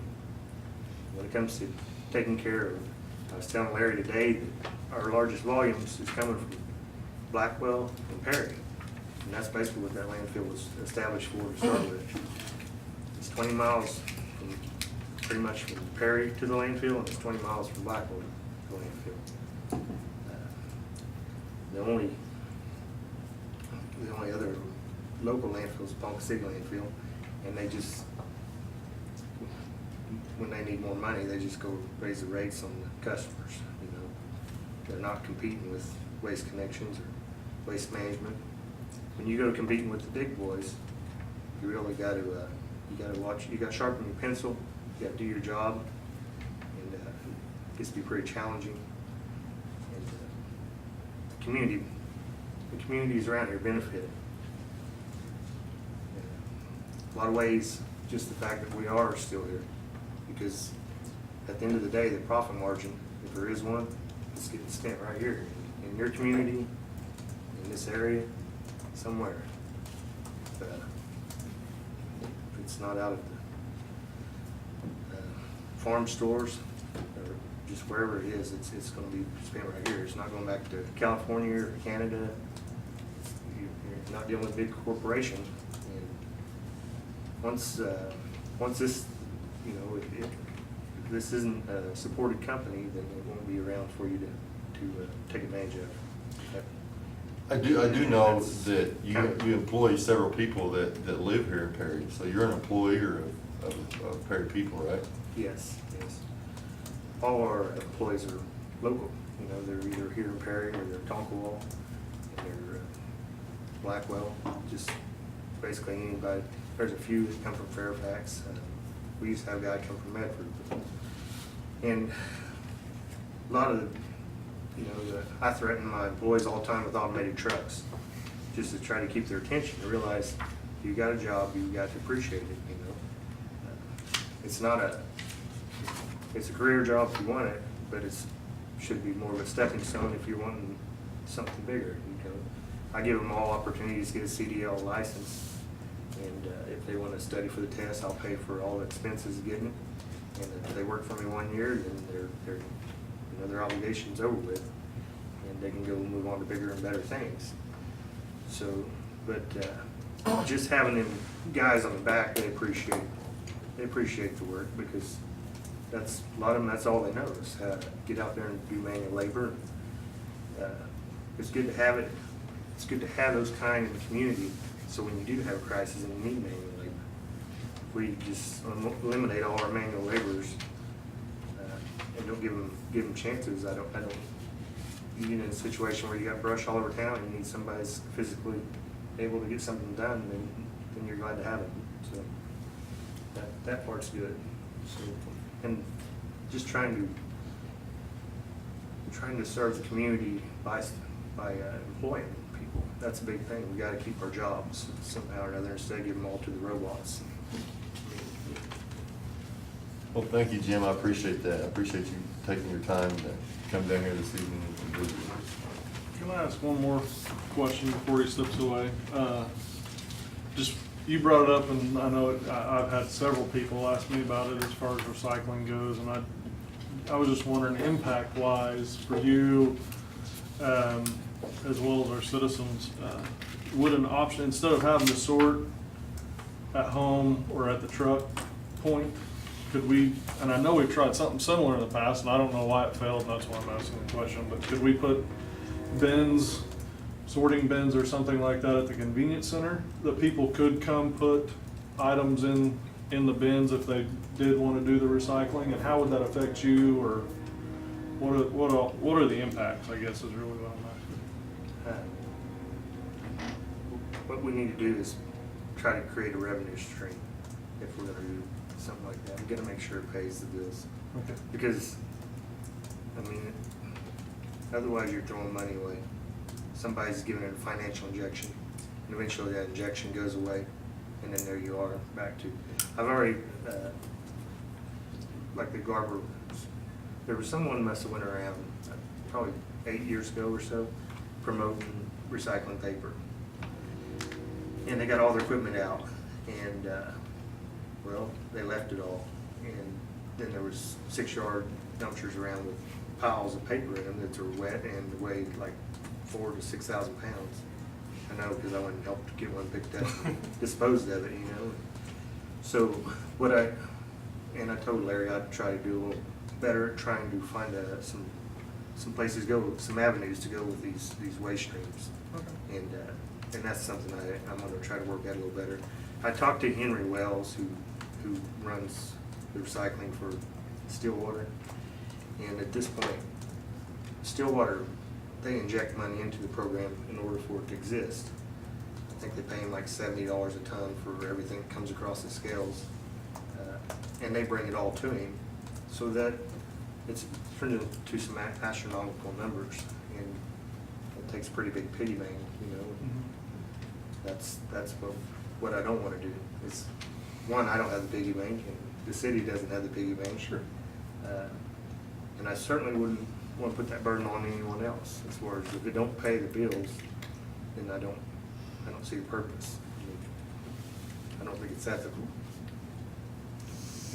Probably get branded for something like that, but so what I'm going to do is try to do a little more research on the paper recycling. And if I can come up with something where we can put bins out there and try to get them somewhere before they go to waste, because it don't take long before the DEQ's after you. They're after him all the time over there in Stillwater.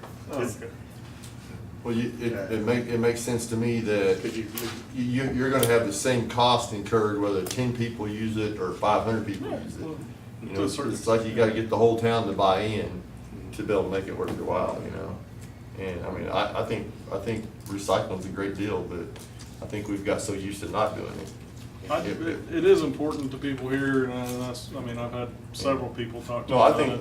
I think it's a great idea. I think you're right. I think it is important, but If to we at get least- everybody to buy into it is something else. As a city, if we can at least provide an option for those that are that want to do it, that would be great if we could do that.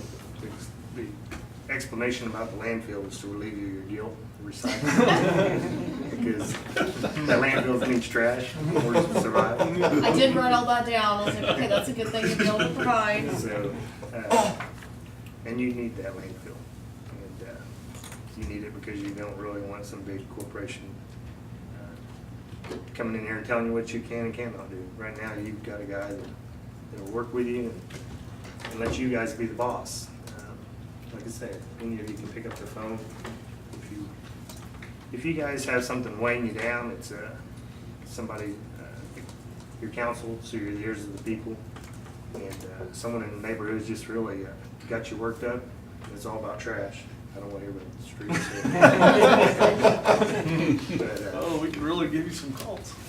I know you'll direct most things with Larry, but if there's something that's bothering you, just give me a call and I'll work on it. And I'll make sure I talk to Larry and tell him what I've done and what I'm gonna do and make sure to take care of business. We did have a good conversation this afternoon, and we did agree that to work closer together on the problems and the issues that we have, including recycling. So we've talked about this probably a year ago, and since then, recycling's kind of gone through a different phase, some good, some bad, and it's going through now another phase, some good, some bad. So we promised each other that we would stay up on this and revisit it at the proper time. So I do appreciate Jim's attention to that. But I do think that as a community, there are, and I agree with you, Derek, that there's a number of folks that do want to recycle, and it's something that we probably should start looking at least. And I told him that probably a couple of weeks ago, I'd been saving boxes, and it was on like one side of my garage, and finally my wife said, okay, we're going to this convenience center. So we took all these boxes, and it really did pain me. And I'm not a tree hugger, please don't get me wrong. but it just paid me. Now I've driven by. Well, Jim's, he's being serious about calling. I've called Jim several times. And I get out around the country, and I saw one of his trucks one time out way off, and I seen some guys doing some stuff that I thought was inappropriate, and I picked up the phone, called him, and he was very thankful that I did that. And so he's not lying. He'll take a phone call from anyone that calls him. Well, I appreciate you explaining a lot more of it too. I think that continues to help. And I do appreciate you looking into the research of what we can do on paper recycling. I think as we try to attract new families here and keep the ones that we have, that is one of the things that, whether it's a buzzword or what, but people want to continue to do good for their community. And although we definitely want to keep you and keep you profitable, I understand all of that too. But I think anything that we can do to work together, to work on, even if it is just the paper recycling, I think anything that allows us to say that we're working towards that gives us a foot forward. Mayor, I'd like to make a motion that we approve the 7th option of the municipal solid waste collection and disposal contract with Davis Sanitation. Second. Thank you. Any further discussion? One more question, it'll be simple. You said that a while ago. That was on that one. Oh, okay. That was on that couple. This one's over here, I'm picking on somebody else. Okay. Uh-oh. Pay attention. This is, Oh, it's to me. this is already included in the budget that we have to cut, right? Yes. Okay, Yes. perfect, thank you. Roll call, please. Colern. Yes. Vaughn. Yes. Ahern. Yes. Marshall. Yes. White. Yes. Morrell. Yes. Wines. Yes. Stroller. Yes. Thank you. Thank you, Jerry. Thank you, Jim. Thank you. Thanks, Jim. Appreciate it. I mean, appreciate it. Item 13, consider approval of offer of Lamppost Homes LLC for the sale of 1002 Fifth Street for $1,000. All right, this was on our last agenda also. We didn't get much approved last agenda. We haven't taken a whole lot all of a sudden. That's because I wasn't here. Something like that. And a few others. It ended really early though. We were home an hour. I think. We're going on 2 hours Is that at this Joe? point, gentlemen Yeah. and ladies. All right, Larry, I'll let you talk about this. You know way more about this than I do. One of the things that bothered me at the beginning was that this inspection had been worked out without the approval of the city manager of Guthrie, Leroy Alsop. And I emailed him, we know each other, and I asked one for his permission to allow his employee to come after hours, assuming it does not impact any work that Guthrie has him to do, and help us with this inspection for Lamppost Homes. He has no problem with that. So I think that I have no problem there. My biggest problem was kind of going around him, and I felt that's something that we get done. And I wouldn't appreciate that, and I wanted to make certain that Leroy understood that. He did speak very highly of Mr. Zimmerman, very qualified. He's well qualified, thorough, and straightforward. And he thinks that he does a great job for Guthrie, and he will do a great job for this. This is sort of a unique situation. We would like to have more homes in here, and I think that it's something that should not be problematic, and we'll make certain that it's not going forward. We did go to bid, advertise this.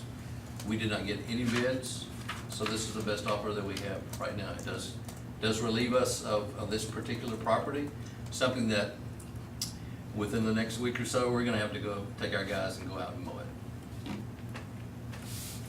If any of y'all don't remember, Lamppost Homes is owned in part anyway by Craig Higley, which is our inspector here in town.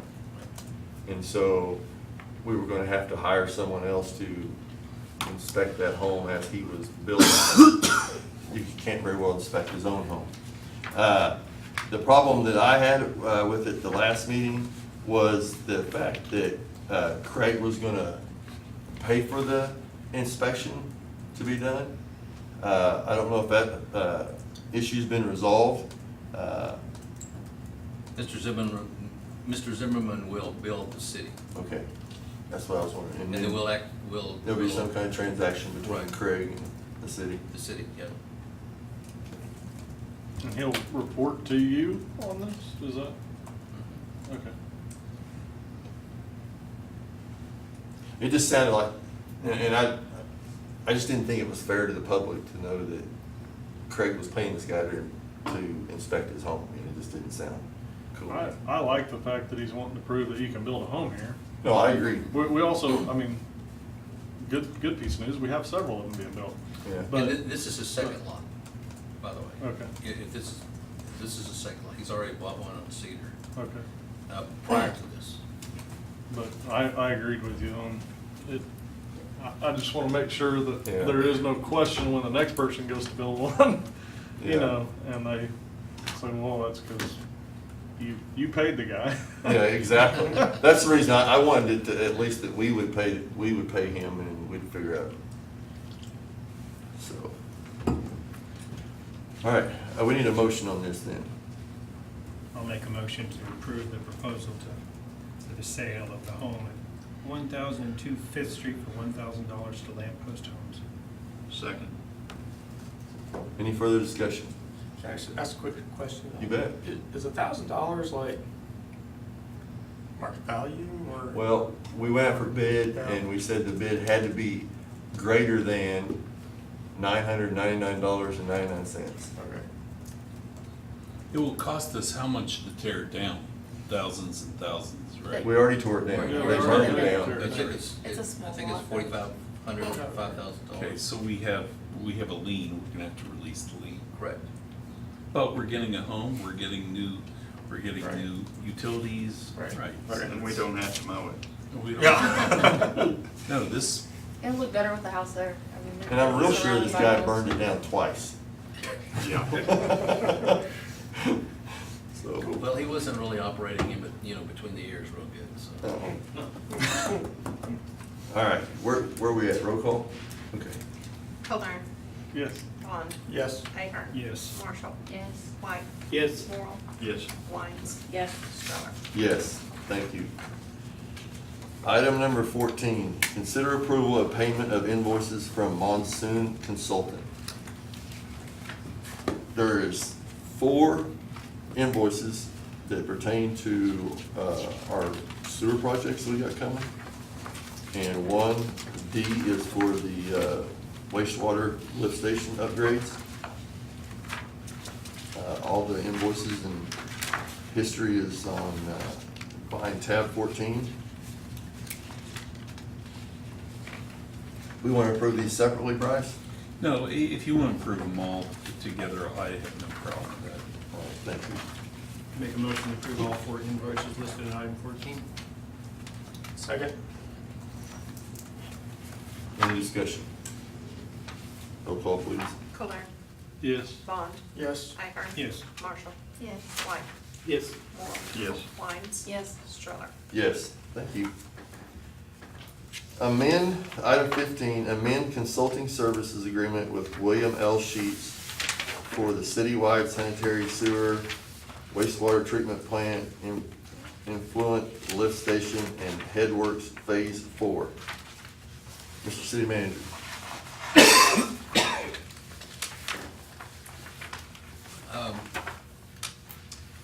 Some weeks back, this is phase 4, some weeks back, our only pump decided to die on us. And we had to, this was like on a Friday, I believe, Dixie Hill. Be 4 weeks tomorrow.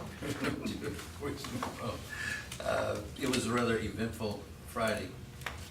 And what we ended up doing was getting Urban Consulting, who's helped us before, to bring out a bypass facility. And that's basically what's been keeping us alive from a sewer standpoint anyway, even through all this rain. Mr. Sheets has been there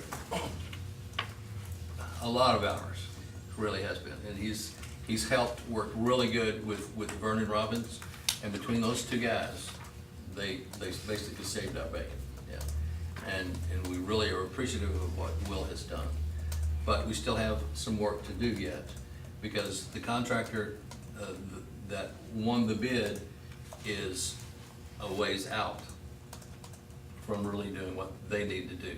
So this is to help keep Will in doing what he's been doing in the past, and to help us out with this. When Monday night, when there's a lot of storms, between he and Vernon, they got no sleep that night. And they were out there the next day as well. So I think it's important that we keep this kind of expertise out there, helping us to do what we need to do and serve our residents.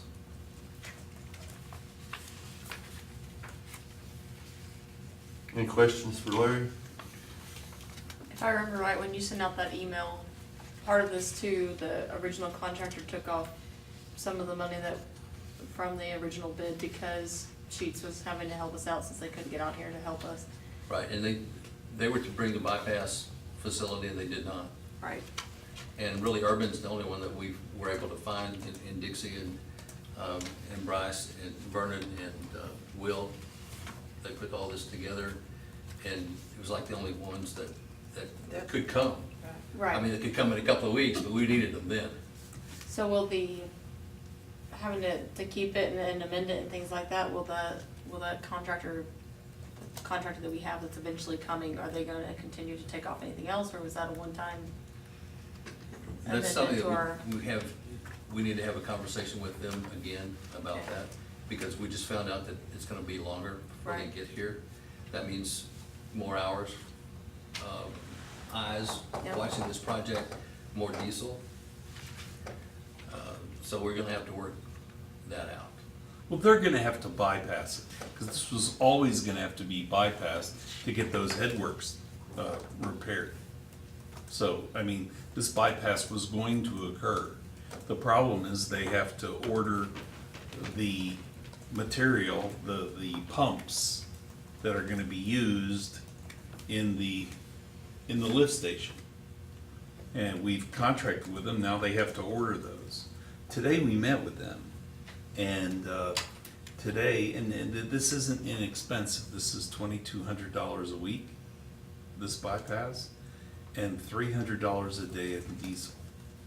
So put those numbers together. So what I asked Blaine to do is to check with the person that's gonna manufacture the pumps and see if we can provide some upcharge to him, pay him more money to get that here quicker, because, you know, this is hitting us at like $4,500 a week, and if we can get the pump here quicker, then we can turn that obligation over to him, and we will stop the bleed. We'll stop our bleed, because right now it's, you know, and for those that weren't here, you know, we were working against time. We went out and got, we got money for this, and then we went out and bid it, and we just prayed that this lift station wouldn't fail, and it failed. So, we almost made it by a few months, but it did in fact fail. And then, you know, this flooding, it was bad the first time, a month ago, but this past weekend was nightmare. So that's what happened. He will have this obligation. It's just a future obligation, but he's not going to be paying for what we're doing right now. He will pick it up at the time that he's ready to implement the headworks that he has into that lift station.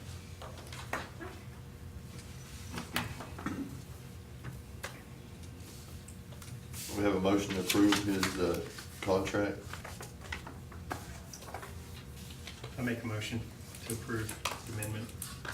I don't think we have much choice, really. Second. Thank you. Any further discussion? Seeing none, roll call please. Learn, Yes. Bond, Yes. Ahern, Yes. Marshall, Yes. White, Yes. Oral, Yes. Wines, Yes. Stroll. Yes. Item 16, amend consulting services agreement with William L. Sheets for the citywide automated meter reading infrastructure project. While phase 4 has been problematic, at the very beginning, we had some issues with automated meter reading project. And Will was very instrumental there in catching some things that some untrained folks were not doing. Helped a lot to stay on top of these guys, make certain that they had the right personnel, they had the right equipment, and when they brought the right equipment, they even had somebody to actually operate the equipment. And in the first 2-3 weeks, that was our issues. So basically, within the first week or two, he went over everything that we had allotted him for as far as man hours. We have a little bit work to do yet. He's, as you see, he's already worked approximately 230 hours. And you couple what he's been doing with this project and what he's been doing with phase 4, the lift station, this guy again has saved our bacon. So this is sort of a housekeeping proposal to keep this guy going. Thank you, sir. Any motions on item 16 or any further discussion? Motion to amend consulting with William Sheets. Second. Any further discussion? Roll call, please. Caldern. Yes. Vaughn. Yes. Ahern. Yes. Marshall. Yes. White. Yes. Morrell. Yes. Wines. Yes. Stroller. Yes, thank you. Item 17, consider bid award for demolition and removal of dilapidated building located at 713 Holly and notify owner of cost. Did you hand these out, I guess? Is everyone good? They, Dixie passed out, the bids that we have received, one from K&M Dirt Service and one from Meslow. Since we went out for bid, actually within, actually today, had a,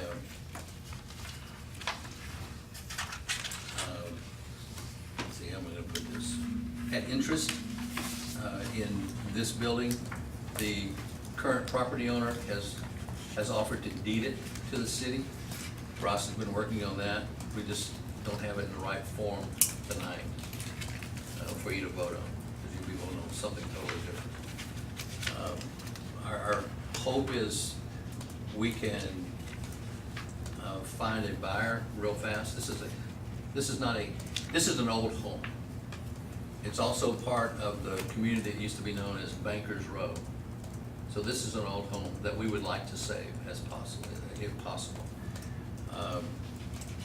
So I would like for us to table this and let's bring Continue back- it to the next Or continue meeting. it to the next one, Continue it to the next. so that Bryce can bring the contract of this deed. And really, I like this approach. We've done it before on a different piece of property, and it does give us the opportunity to make a little bit more than spending $19,000. So moved. Thank you, Eric. Second. Any further discussion? Roll call, please. Caldern. Yes. Vaughn. Yes. Ahern. Yes. Marshall. Yes. White. Yes. Morrell. Yes. Wines. Yes. Stroller. Yes. Thank you. All right, item number 18. Consider convening into executive session to, number 1, discuss labor negotiations with the local FOP and the IAFF pursuant to Title 25, Section 307B2 of the Oklahoma statutes as amended. Item number 2, confer on matters pertaining to economic development, including the transfer of property and/or the creation of 2 separate proposals to entice a business to locate within the city of Perry, South Commercial Park. If disclosure of the matter discussed would interfere with the development of the proposals pursuant to Title 25, Section 307, C10 of the Oklahoma statute. Number 3, engage in a confidential discussion of the city, with the city attorney concerning the pending actions relating to the municipal hospital.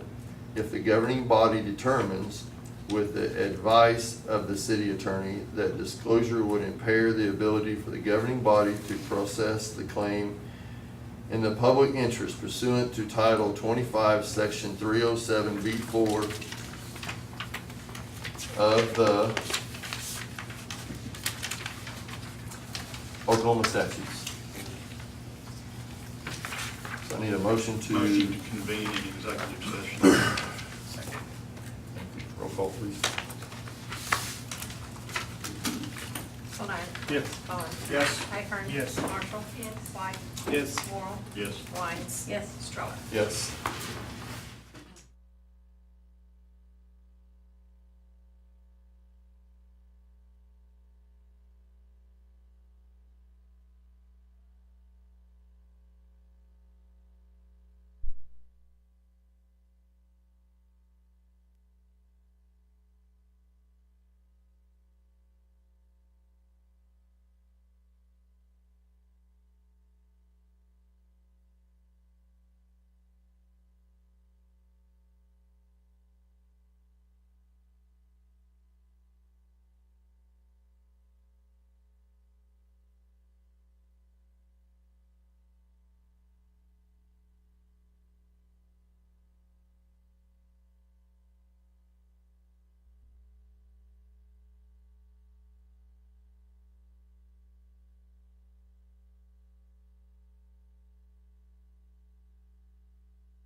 I'd like to, get a motion to reconvene, please.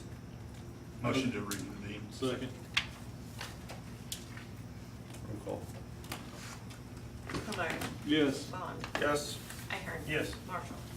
White. Yes. Morrow. Yes. Wines. Yes. Stroller. Yes. Item 18, can, take any action deemed necessary due to such executive session. Seeing none. Item 19, consider appointments to the Perry Memorial Hospital Board of Trustees. I'd like to make a motion to move Bill Streller from position 4 to position 1 on the Perry Memorial Hospital Board of Trustees. Second.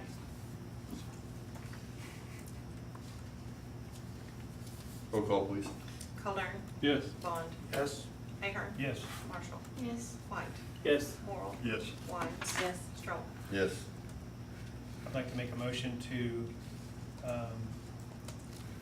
move Gordon Johnson from position 1 to position 4 on the Perry Memorial Hospital Board of Trustees. Second. Roll call, please. Caldera. Yes. Bond. Yes. Ahern. Yes. Marshall. Yes. White. Yes. Morrow. Yes. Wines. Yes. Stroller. Yes. Thank you. I'd like to make a motion to approve Jeannie Wade to position 8 at the Perry Memorial Hospital Board of Trustees. Second.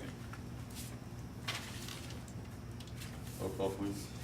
Caldera. Yes. Bond. Yes. Ahern. Yes. Marshall. Yes. White. Yes. Morrow. Yes. Wines. Yes. Stroller. Yes. All right, thank you. One more? Oh, is there one more? I'm sorry. I thought, wasn't there? Oh, yeah, Dr. Hartwig. That's, yeah. That's You're what I right. thought. Motion to nominate Dr. Hartwig for position 2. Second. What's the position number? 2. Two.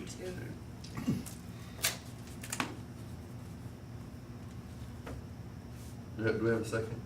Yeah. Yes. Okay, roll call, please. Caldera. Yes. Bond. Yes. Ahern. Yes. Marshall. Yes. White. Yes. Morrow. Yes. Wines. Yes. Stroller. Yes. All right, thank you, Derek, for bringing that forward. Item number 20. Motion to adjourn. Oh, okay. No, you're all right, go Yeah, ahead. you can adjourn. We can adjourn that first? Okay. Yeah. I just want to make sure. Roll call, please. Caldera. Yes. Bond. Yes. Ahern. Yes. Marshall. Yes. White. Yes. Morrow. Yes. Stroller. Yes. Yeah. All right, now we're gonna go back and open up the PMA, item number 6. I'll get back to Oh, Motion to reconvene? no, we just recessed. You just recess, Oh. you're okay. that. I just gotta get She's scrolling quickly. that. Scrolling as fast as it'll scroll. Okay. All right. Item number 6 was review water purchase contract with Noble County Rural Water District number 2. I would like to see us table this for now. Move to table. Second. Any discussion?